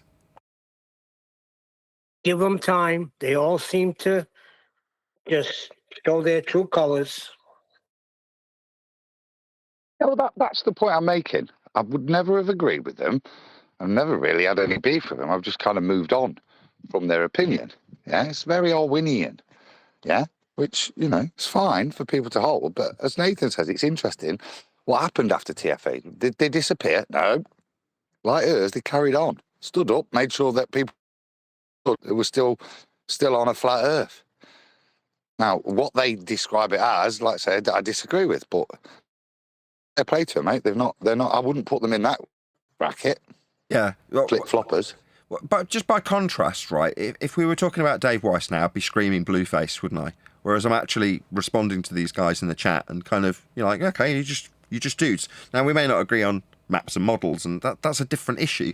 It's just like I say, you do kind of assess your surroundings and who's around you and go, who's causing us trouble? Dave Weiss. That's why he frustrates me, and I scream till I'm blue in the face about ostracising people like that from your life, right? Am I screaming till I'm blue in the face about Jason? No. Is he causing us any problems? No. Do we disagree? Yeah, of course. I disagree with you. You know what I mean? So, from that point of view, who cares? That's kind of what makes life a bit more interesting. But they're not proactively causing us detriment, are they? So you go, okay, hello over there, how's it going? As opposed to, this guy, keep away from him. It's just a very different attitude. Do you know what I mean? Yeah. There's going to be others out there that are similar, right? Let's just go off Jason and Ronnie for a second, right? That are going to be, let's say, for instance, people who are upward rising earthers. Someone put that in the chat earlier. This is kind of why I'm coming to the end of the live show and I'm summarising why I wanted the audience participation and interaction.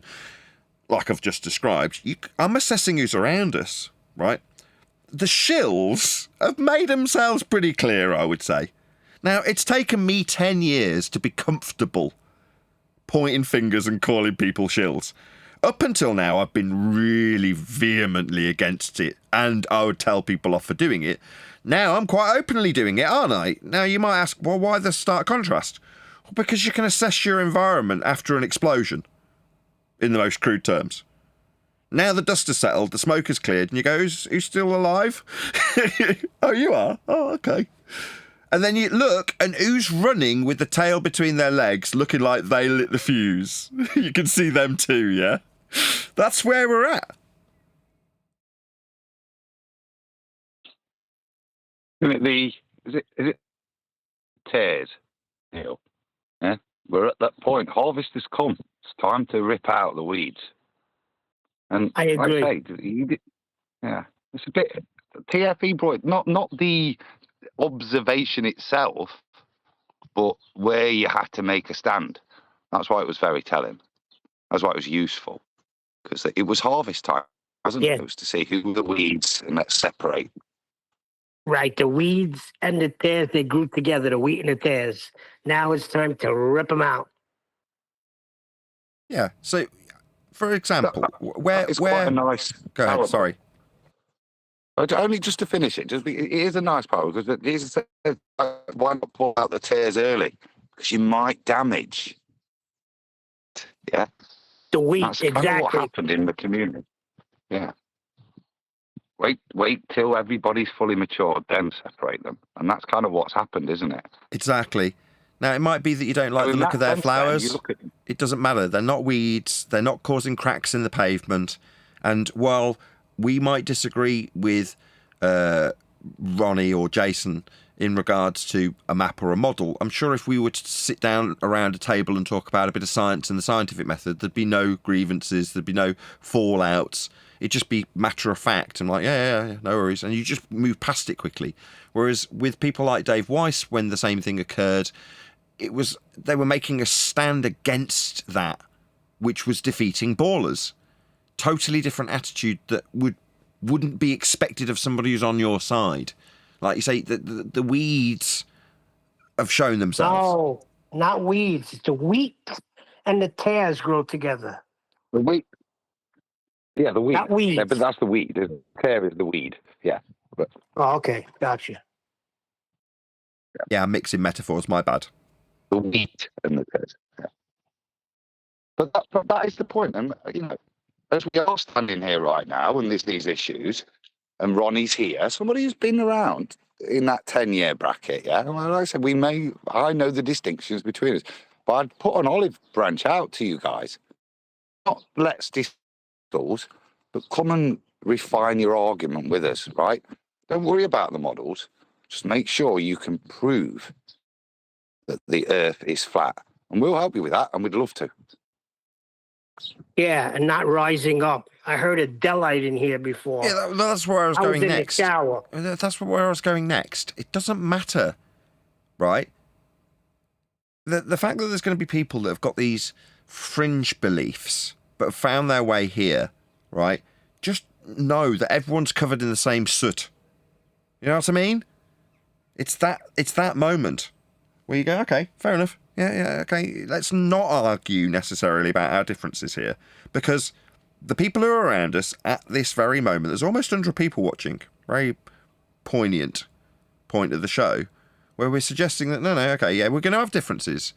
But this is the real formation of what was previously called the community of Flat Earth. Now, those people who are corralled into little corners with Jaron to be disbanded in Home Depot Earth style are being disbanded. So you do assess who's around you and go, okay, fair enough. I don't think you're my enemy.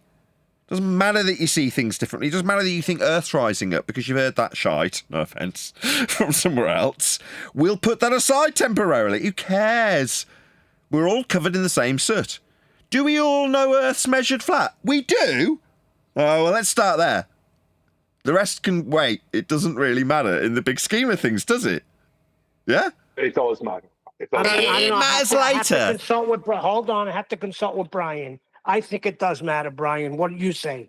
Oh, here we go. Absolutely, it matters. I have no personal issue with these people at all, right? I don't have any personal problem with the people.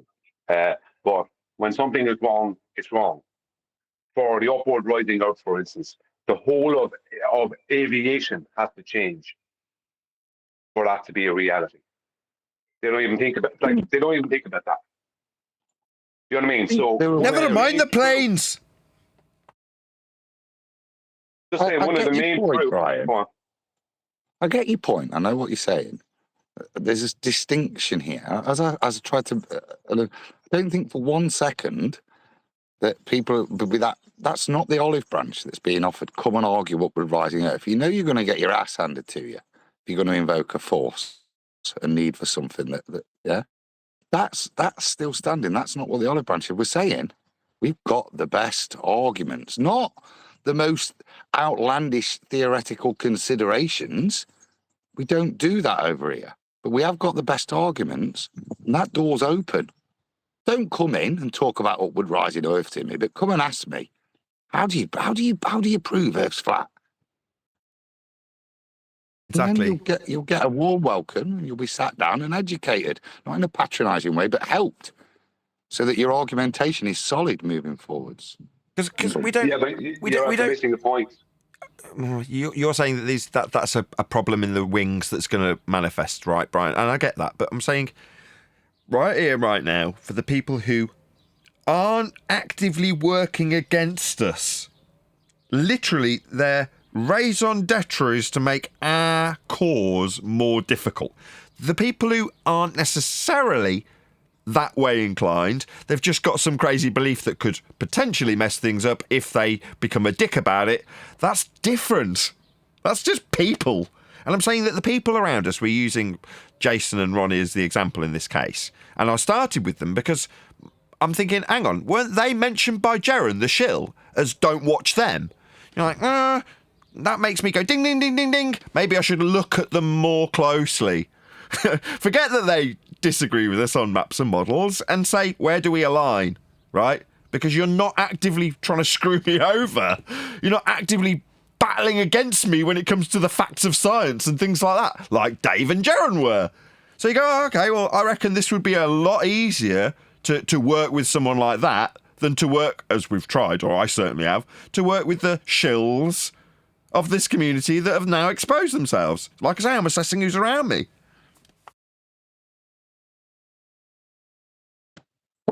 When and if and when that topic did then come up, maybe we'd have some common ground to help educate them as to why it's so freaking ridiculous to make such a suggestion.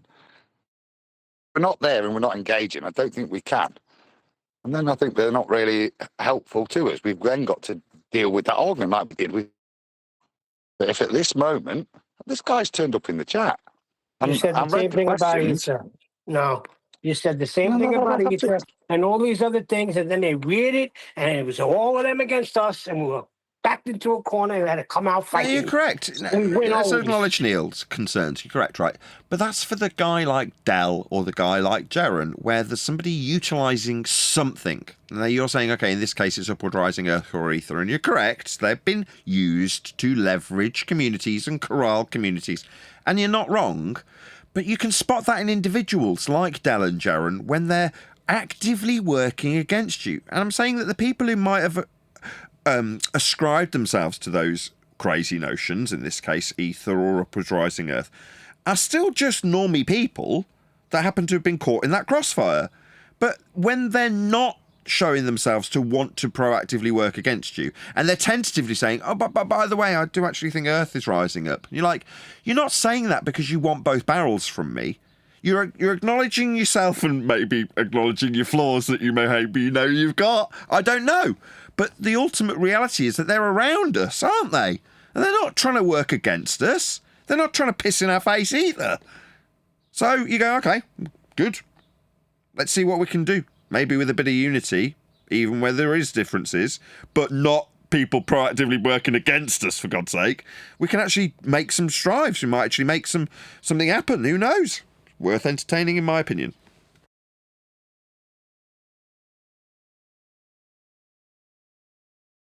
Been a good show. That guy, RJ Shine, said something about setting up a podcast where he could join. I don't know if he just wants to join the show now or... People can always join. The show's been open for about 7 years with the same methodology of joining. So if you did want to join, feel free. There's a link below this video, but I'm going to round out at this point. So if indeed you are watching on either Nathan Oakley 1980 or Nathan Oakley Programming streams, then stay tuned, as there will be an after show to follow. I can't remember her name, Cat Girl or something. Flame Girl. Flame Girl. She accused us after us being gravity deniers, which Yeah, is I saw obviously that. projection, because she's denying Einstein's gravity. Yeah, she also appealed to authorities like, weren't you guys in school? And it's just your average normie that wants to take out their ignorance via projection, as you've just summarised on us. You're like, psh, I don't know, I'm kind of done reacting to people like that. No, you have to react. We don't deny gravity. What is that again? I do. We do. Yeah, What's that? We do. We prove Yeah, it but The don't way you exist. reacted was perfect. We took her apart. It's childish. It's out of date. It's not taught. We then went on to demonstrate that. Yeah. And that her stance was nonsensical. Yeah. Yeah, she said, I've got professors on my side. What have you got? Have you got any FE professors? That was a rebuttal. Appeal to authority, huh? What is that? Appeal to education? Yeah. That is an appeal to authority fallacy, yes. Professor Wheato. Professor Wheato?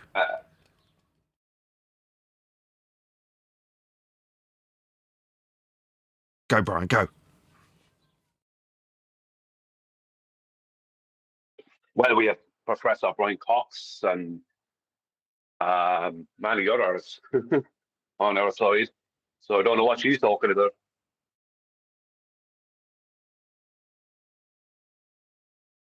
Yeah, there isn't really a Isn't that force of funny? gravity at all.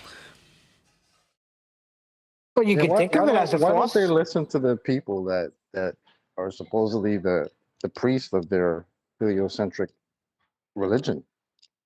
Like, why do they come to us and tell us crap like gravity's a force, and the people that give them the story tell them it's not, and we have to deal with that shit? Like, what the hell, man? It's because Like- society has told them that we're stupid, and when they get here, they're like, oh, God, I can't believe this exists.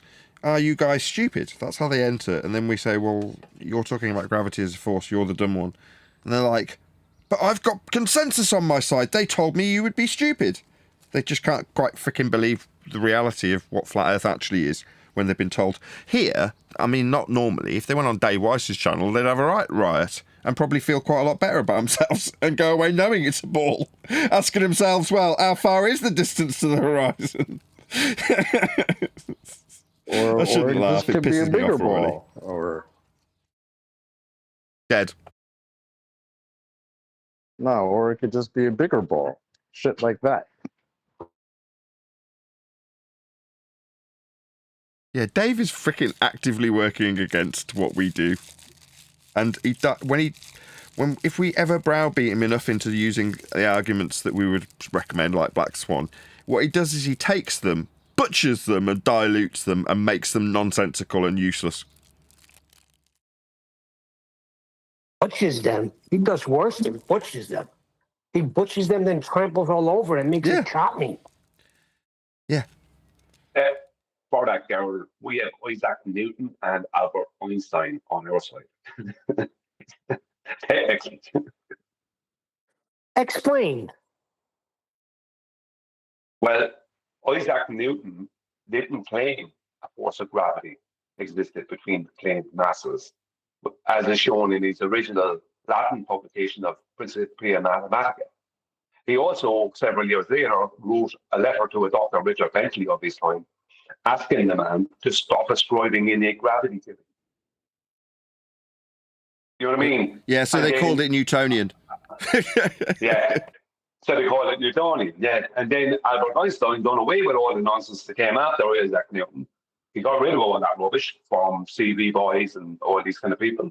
And then he has been accepted, his general relativity, special and general relativity has been accepted as knocking Newton off the throne, as they would say, ever since 1950.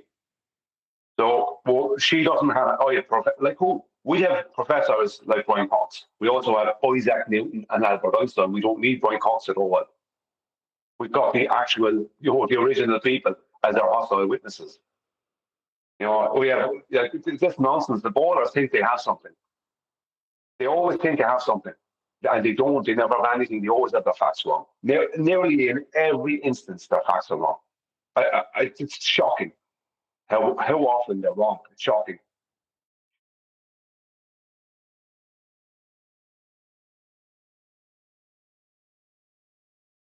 Not only that, you bring up one of the high priests, and my son just throws them right under the bus. Not Neil deGrasse Tyson. I don't pay attention to him. He's an idiot. Brian Cox, I don't pay attention to him. It's like they got their own little... But he can't throw Isaac Newton and Albert Einstein under the bus. Can't do that. I'm sure he could. They throw anybody under the bus. They'll throw the high priest of high priests under the bus if it's not going with their rhetoric that they want to believe in that moment as an anti-flat earther. If you're using their witness hostile nature, they'll just decry their own witness. Oh, I don't believe Isaac Newton. It's like, what about Aristophanes? Oh, no, I don't accept that. Why? Because he's measuring Earth flat with angles? No, I don't accept that. Well, it's fundamental and foundational to your belief. No, I don't accept that. That's how anti-flat earthers are. If I'm using it as an example, then they can just automatically disregard it, even if it's fundamental to their own belief. That's just the cognitive dissonance in full swing. Shooting the messenger. Would you be willing to play a very short video, Nathan? I'm talking like under 4 minutes, I think it is.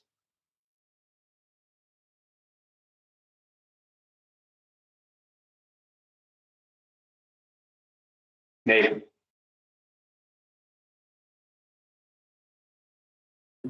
Now he's playing I Don't Hear You games. Okay, so he's not willing to play a very short video.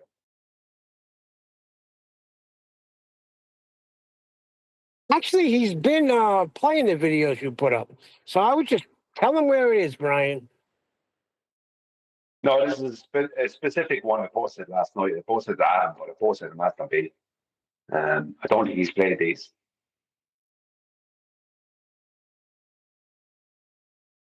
It might be game time. You know what I mean, Brian?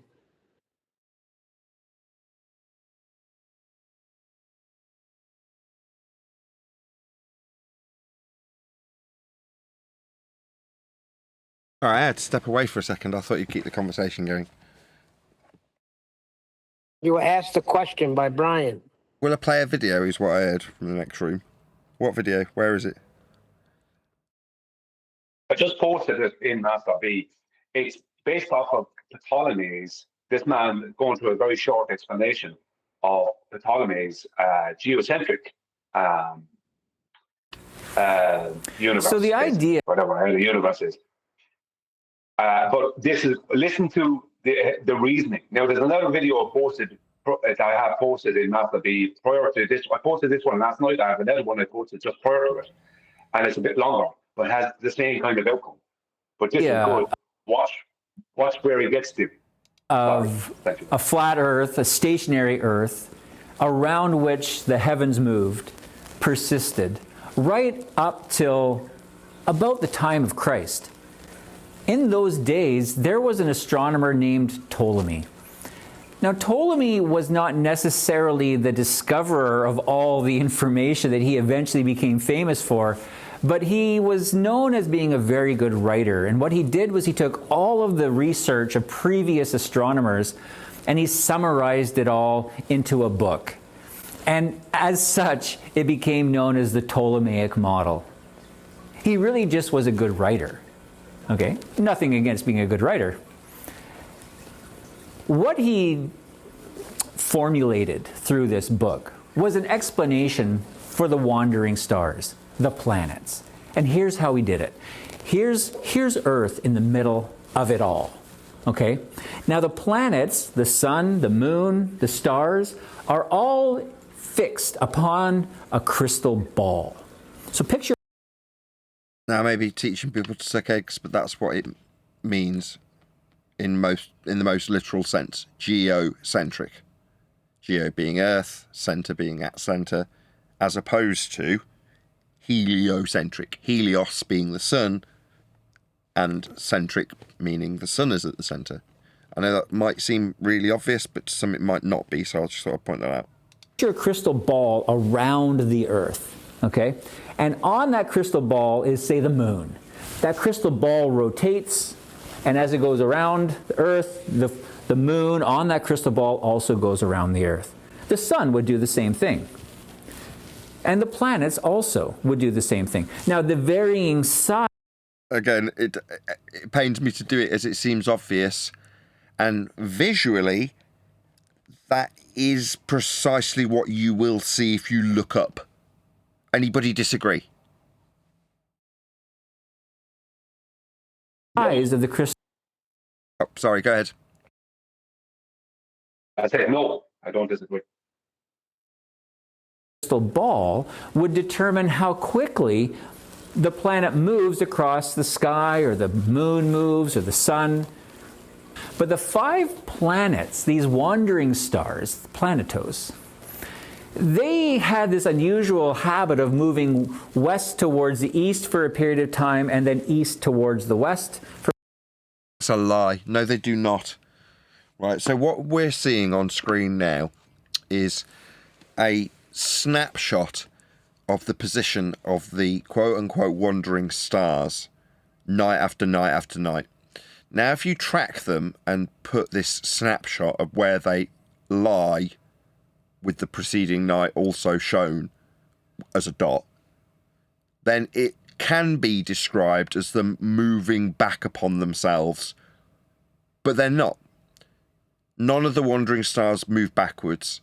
In terms of where they sit within the motion of the other stars, they are slightly back further within the cycle as they move in the same direction as they always move across the sky in the night time. At no point are they going backwards.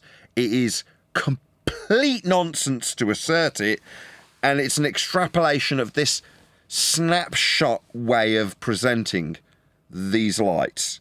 You do not see them how they're presented here. That is not how they move, and their false description of them moving backwards as he just gave is wholly inaccurate. Just want to get that on the table as it gets falsely represented. Yeah, if you don't mind, if I might just say something quick there. Yeah, it's a snapshot you're getting each night. And suddenly, for a couple of nights, the snapshot shows other celestial bodies in relation to Mars or whatever, right, going eastward. And Mars is not doing that, basically. You know, that's probably the easiest way to explain it. So Mars is not moving eastward like it was moving. Now but that doesn't mean it's moving westward. From your point of view, you could describe it that way, but it's not. It's more like that Mars is actually just sitting where it was, or showing a snapshot of a different position, but it's just not moving with the other celestial bodies eastward at the same, in the same way. So we only see a snapshot. We spoke about this in the past, Nathan, didn't we? Many times, that you see a snapshot tonight, and then tomorrow you see another snapshot. Right, the whole thing is moving. together. But you see a snapshot. That's what you see. You don't see movement. Like, you don't see movement of these things in the sky. You see a snapshot, and then a different snapshot, then a different snapshot. Like someone taking a photograph. We don't see an actual movement. I've never been shown anybody actually showing the movement, the actual movement. Like you're saying, like a retrograde backward movement. Now that's never been shown. Yeah, it's because there isn't one. You want to repeat me on that? No, you're absolutely correct. That's exactly right. So as the stars move together over the night sky, the following night, where the wandering stars are, the following night will change in terms of its lining up with the rest of the stars as they then continue to move through that night's night sky. But they're never going backwards, which is what retrograde infers. This backwards... No, there is no backwards motion. The following night, that star that you're going to ascribe this description of retrograde motion, or... what do they call it in Ptolemy's model? It's not called retrograde. It's called something else.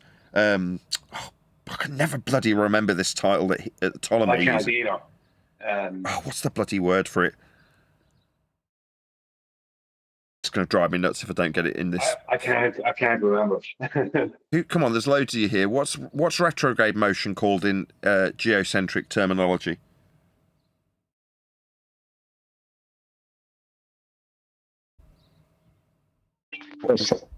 Precession? Session? No. Can't think of it. I can't think of it either. It'll come to me later. That's going to drive me bonkers if I don't get it in on this show. I can't remember Ptolemy's description of retrograde. Retrograde's heliocentric, exclusively heliocentric. So I don't want to use that word. I want to use the correct word. Ah! God damn. Anyway, as it clicks over the following night, the wandering star will be slightly back in its position versus the rest of the stars as they all move through that night, and the same the following night and the following night. So they're not directly connected in the pattern when you look at it and assess it compared to the previous night. Now, if you link all of those observations together, you get what's on screen here, where you get this, oh, why? Has it gone backwards? No. Each night, they all moved in the same direction. Every night, without exception. Yeah? Anyway, let's move on. For a period of time and then returning to the west to the east. Now, Nathan. how would... Yes. Are you able to present the video in G+, please, so we can see what he's depicting? My God. Don't want much, I'll say do that's you? a yes.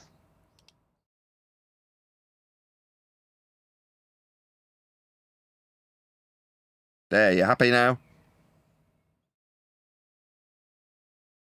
Yes, thank they you. explain that with this new Ptolemaic model? Well, that was easy. Okay. We put a crystal ball on the crystal ball. You see, the planet is on the small crystal ball that they referred to as an epicycle. And that crystal ball would rotate around while the larger crystal ball went around the Earth. So the little ball would go forward for a time, backwards for a time, forward for a time, backwards for a time. Can you pause? I think that's the word you're after, epicycles. God damn it, I was just looking it up. You got there before me, I was looking it up. It's epicycles. Yes, absolutely. 10 points, Adam. Epicycles. No. God. I can't. Yes. I was racking my brain like you, and I even went to Grok, and it wouldn't help me. And then he's just put it on screen, epicycles. So. Oh, did he put it on screen? I wasn't paying attention to my own video while I was looking it up on on Wiki. the slide he just put up. Yeah, epicycles are what retrograde motion is described in geocentric terminology, yes. What we had up on screen. All we're talking about, retrograde motion or epicycles, now we got there finally, is just what we had up on screen a minute ago. That's all it is. I'll just put it back up on the thumbnail. That's all it is. Good. I said, oh, brother. Indeedy. Forwards for a time, backwards for a time. And in doing And no, they don't go backwards. That's nonsense. so, and sort of in formulating different sizes of these crystal balls would account for the motion of the planets. But it was very hard to exactly determine the size of these crystal balls that would account for the exact positioning of the planets. And so over time, the size of these crystal balls had to be... Why does he keep calling them crystal balls? Is it so that he can make them seem a bit more fantastical, so that he's not giving any more validity than he wants to give in a heliocentric world that he lives in when describing something non-heliocentric? So rather than just calling them balls or lights, he's saying crystal balls, so you don't forget that it's a bit, woo-woo. I don't know. I don't know what way Ptolemy described it. Ptolemy would have originally been referencing what we would term as the celestial dome or whatever, I would say, but I don't know. I don't know, but he according to him, that's how Ptolemy described it. I don't know.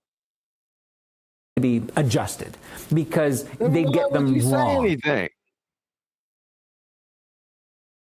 So Nathan says, why is he calling it that? You come in and say, I don't know. Just not say anything. Well, I thanks. just answered Nathan because I had made play the video. That's all. Just helping out. Thanks for letting us know that you don't know. Appreciate that. Yeah. I appreciate you, Brian. And Jupiter should have been there, and it actually was there. That drives me mad. No, you don't get to tell us where Jupiter should be. What a freaking outrage. No. It is where it is. It's not supposed to be anywhere, right? That's nonsense. It just is where it is. Oh, it doesn't fit with my model and where that thought it would. No, well, your model has no dictation powers over Jupiter. So it's not that means that it should be somewhere else. No. And they have crystal ball. Use my crystal ball a second. So when Ptolemy's talking about these crystal balls, he's not describing the planetas or the stars. He's talking about what those celestial objects are mounted upon to explain their motion. So the moon's on one crystal ball. That's why you can see through at the other side. And then a larger crystal ball's on the outside of that where Mars would be or whatever. That's his. Oh, I crystal see. balls. So they're like the motions of the spherical balls in motion are being described as crystal because you can see through them for the other lights and their motions. Hence, I see. No, okay, that's brilliant. Thank you, Adam. Had to say, back to the drawing board, we have to readjust our epicycles because it's not quite working. Now, there were some people at the time who thought this idea was a little far-fetched. Some said that, if the planet is on a crystal ball, which is rotating around some axis through another crystal ball, then each time the planet goes through, shouldn't it break the crystal ball? Shouldn't there therefore be shards? Yeah, and as a metaphor, when Adam explained it, it made perfect sense, but for the fact that if it was physical and literal, then yes, they'd smash each other. But I don't think that's why he's using that description. And I can calm down about it now. Thanks, Adam. I just want to let you know that I don't know what he means by crystal ball. Just want to let you know. That's a poor joke. Shards of glass raining down onto the Earth as the planet busts through the larger crystal ball. And we never see shards of glass falling from the sky. So perhaps this isn't true. Maybe, in fact, there's... Whoa. Surely that'll explain meteors for them. If we're in a land of bullshit, maybe the crystal balls, when they reach the Earth, turn into rock. If we're if a land... Look, I can go with the best Just So story as anyone. Okie dokie. I mean, if you say so, Adam. Point. The trouble with all this sort of shit, I like a bit of history, me. Well, go and research where the oldest documents of Ptolemy are. Yeah, there aren't any. There aren't any from 85 BC of Ptolemy. There's shit in the Middle Ages, late Middle Ages, yeah?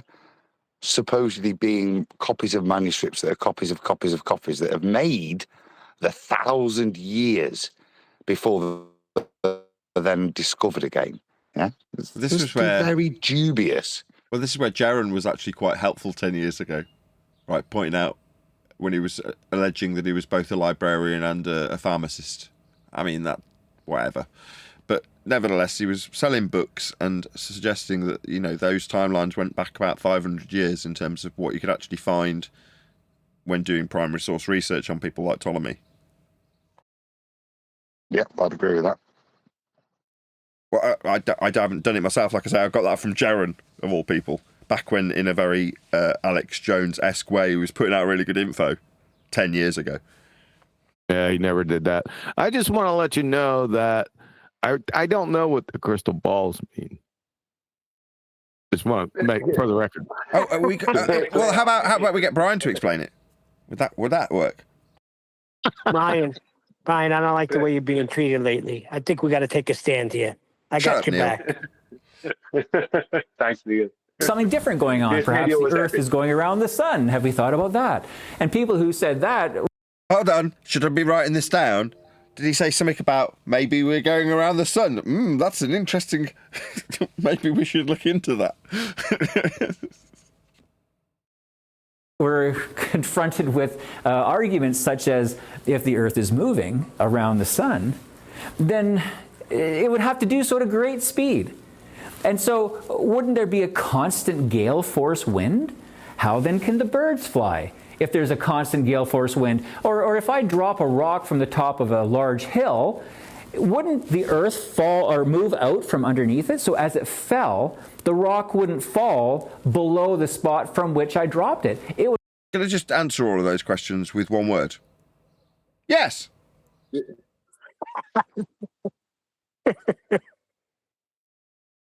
would land somewhere else because the Earth is moving away from it. Right. Do you see what's happened? They've took you into...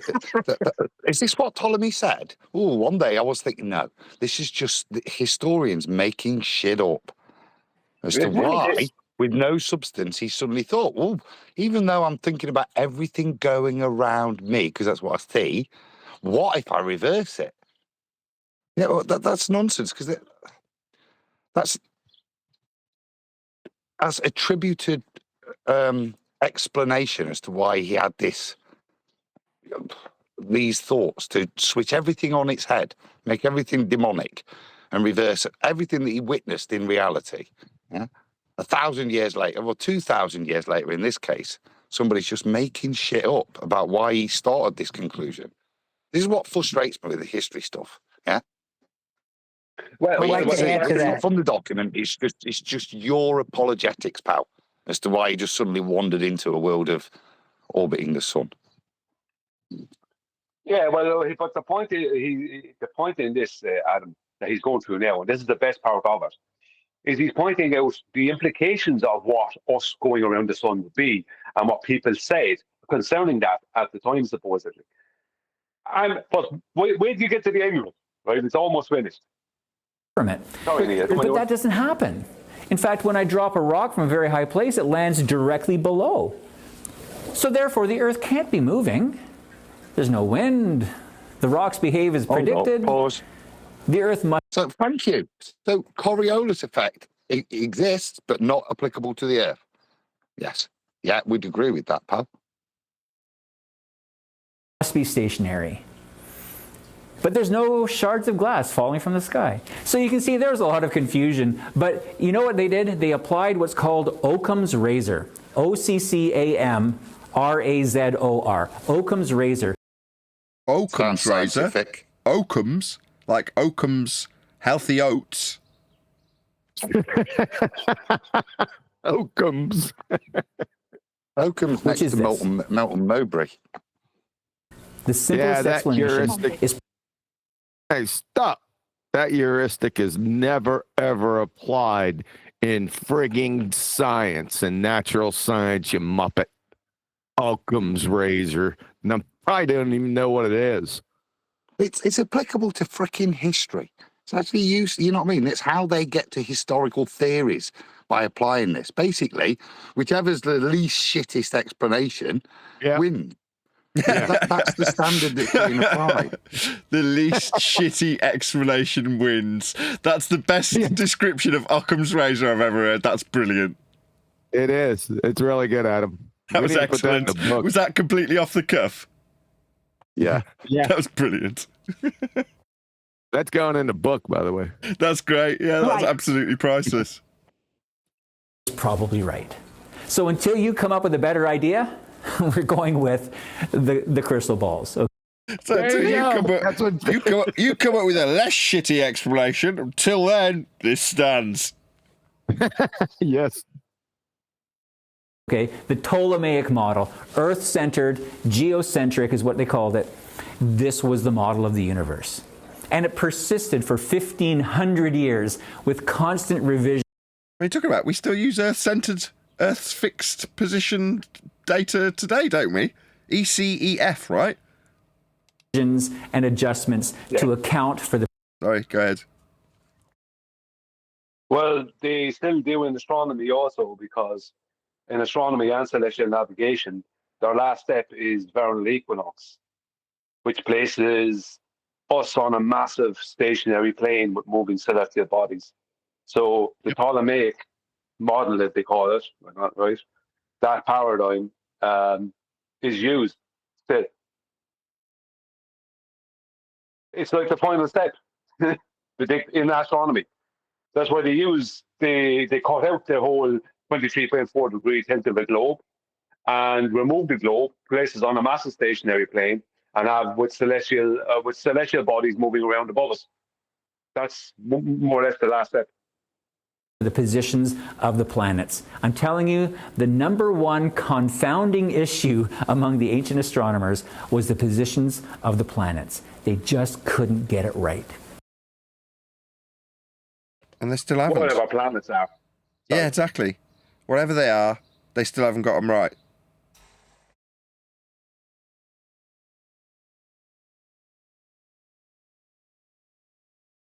So their new model doesn't work.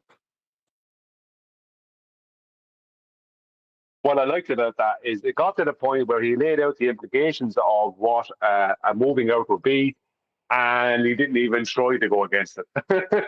It's like, it's a bit tricky. Anyway, we'll move on. I like that.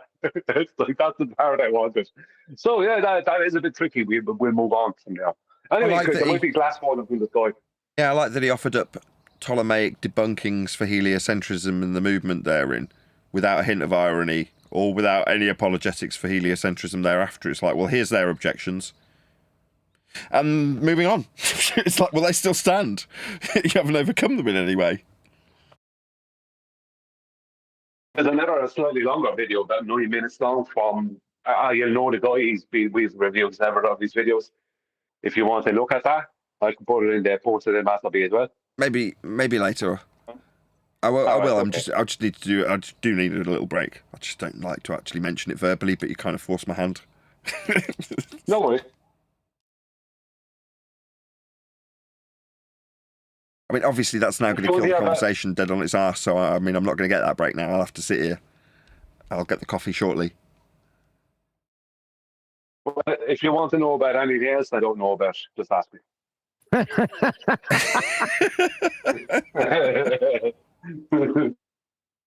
I'm good.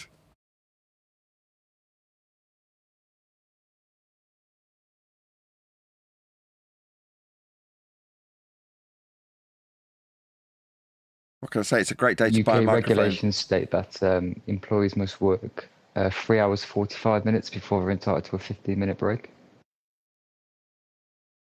You telling me about your union rep rules or something? What was that? Never mind. Ho, ho, ho. I'm the union rep. What's going on? Is there an overthrow here? No, he's talking about real work, like actual grafting, and how long you can take breaks for when you're doing real work that you get paid for. I have no idea about that real work stuff. Yeah, you do. You've been like out of work for about 10 days. Over a month? Hello? I'm going to lose my mind. No, I'm talking about as pertaining to YouTube and stuff like that.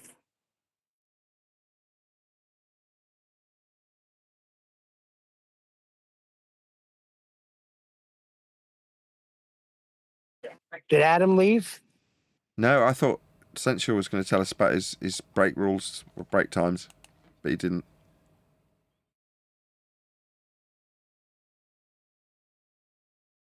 But is Adam still here? I have to ask him a question. I will be, but I've got to bring the shopping in. 2 minutes. Shopping? What's going on? My son's got another fever. But you're going on holiday.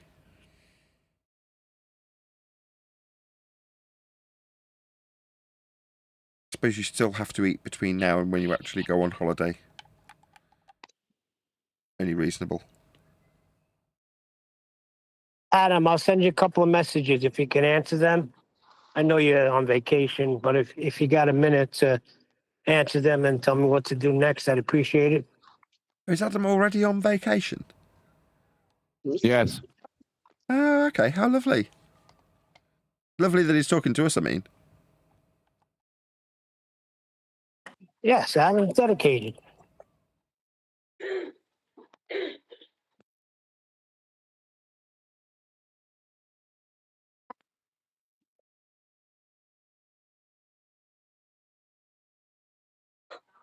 I know it's not bad. I thought it was like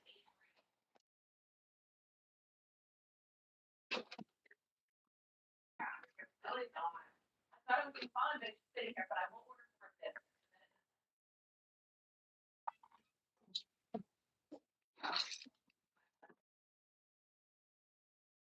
Keep that mic wide open, Chocolate. What the hell? Yeah, we just wanted the silence. It would have been much better.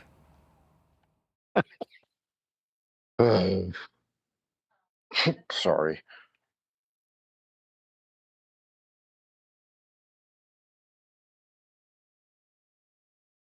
Did you listen to today's show, QE? No. About assessing who's around us that isn't actually causing us a pain in the arse. Who might that be? Well, the Cray twins. The who? Cray twins. Reggie and Ronnie. Reggie and I don't know who you're talking about, dude.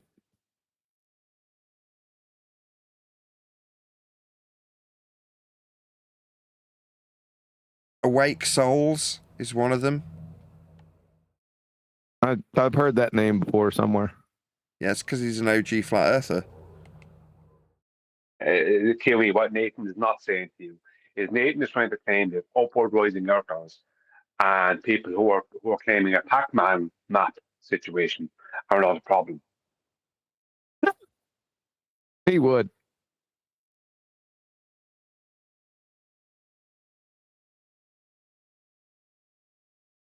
Yes, I'm suggesting we all become Pac-Man Earth sympathizers. That's exactly the message I was trying to get across. Thank you, Brian, for summarizing that on my behalf.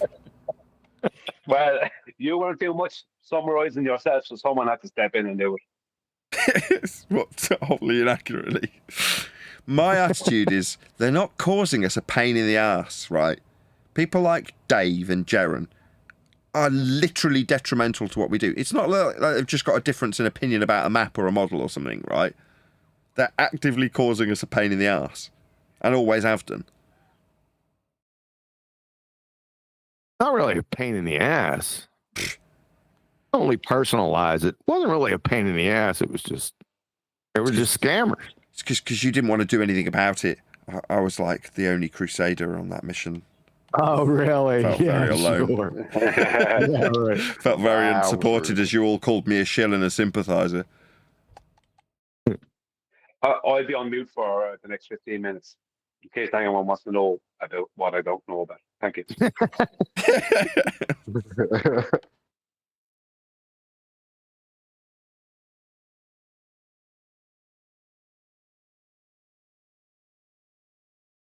So what's Reggie's game?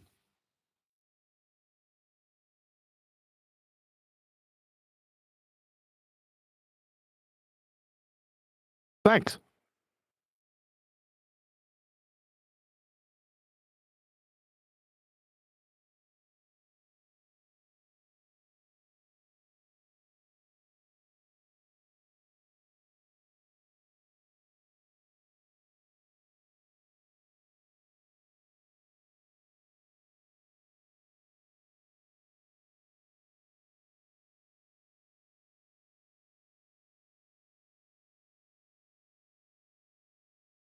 I'm glad we sorted that out. Yeah, I'm glad we did too. Not doing anything. Throw Yeah, this round out. over. Too No, many- don't round out. I got another video.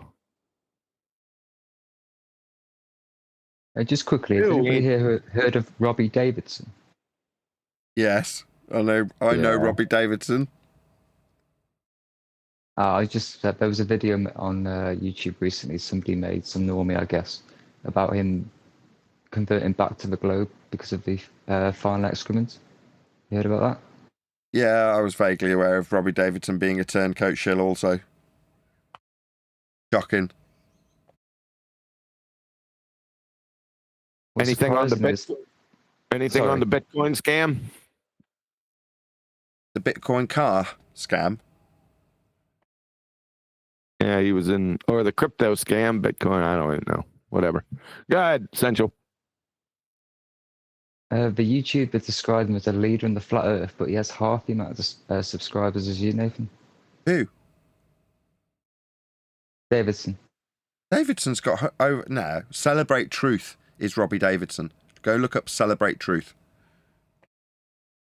Right. Okay. I think he has a personal YouTube as well that only had like 12,000. Yeah. Now go look up the 150 to 200,000 strong channel called Celebrate Truth, ran by Robert Davidson. And no, he was the organizer of all the Flat Earth conferences. What did you say? The guy who was organizing the Flat Earth meetups and conferences is now a globe head? They're all shills. The game's rigged. I didn't know subscriber count equaled leader. No, I'm not suggesting that either. Somebody did. Yeah, Jaron. I didn't know the ground required a leader. We have a leader for the ground. We got a leader for the ground. Yes. Yeah. True. Good point.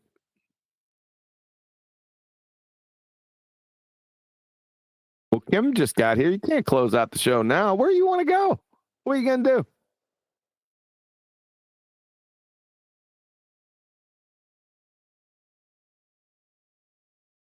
Four more days. Okay.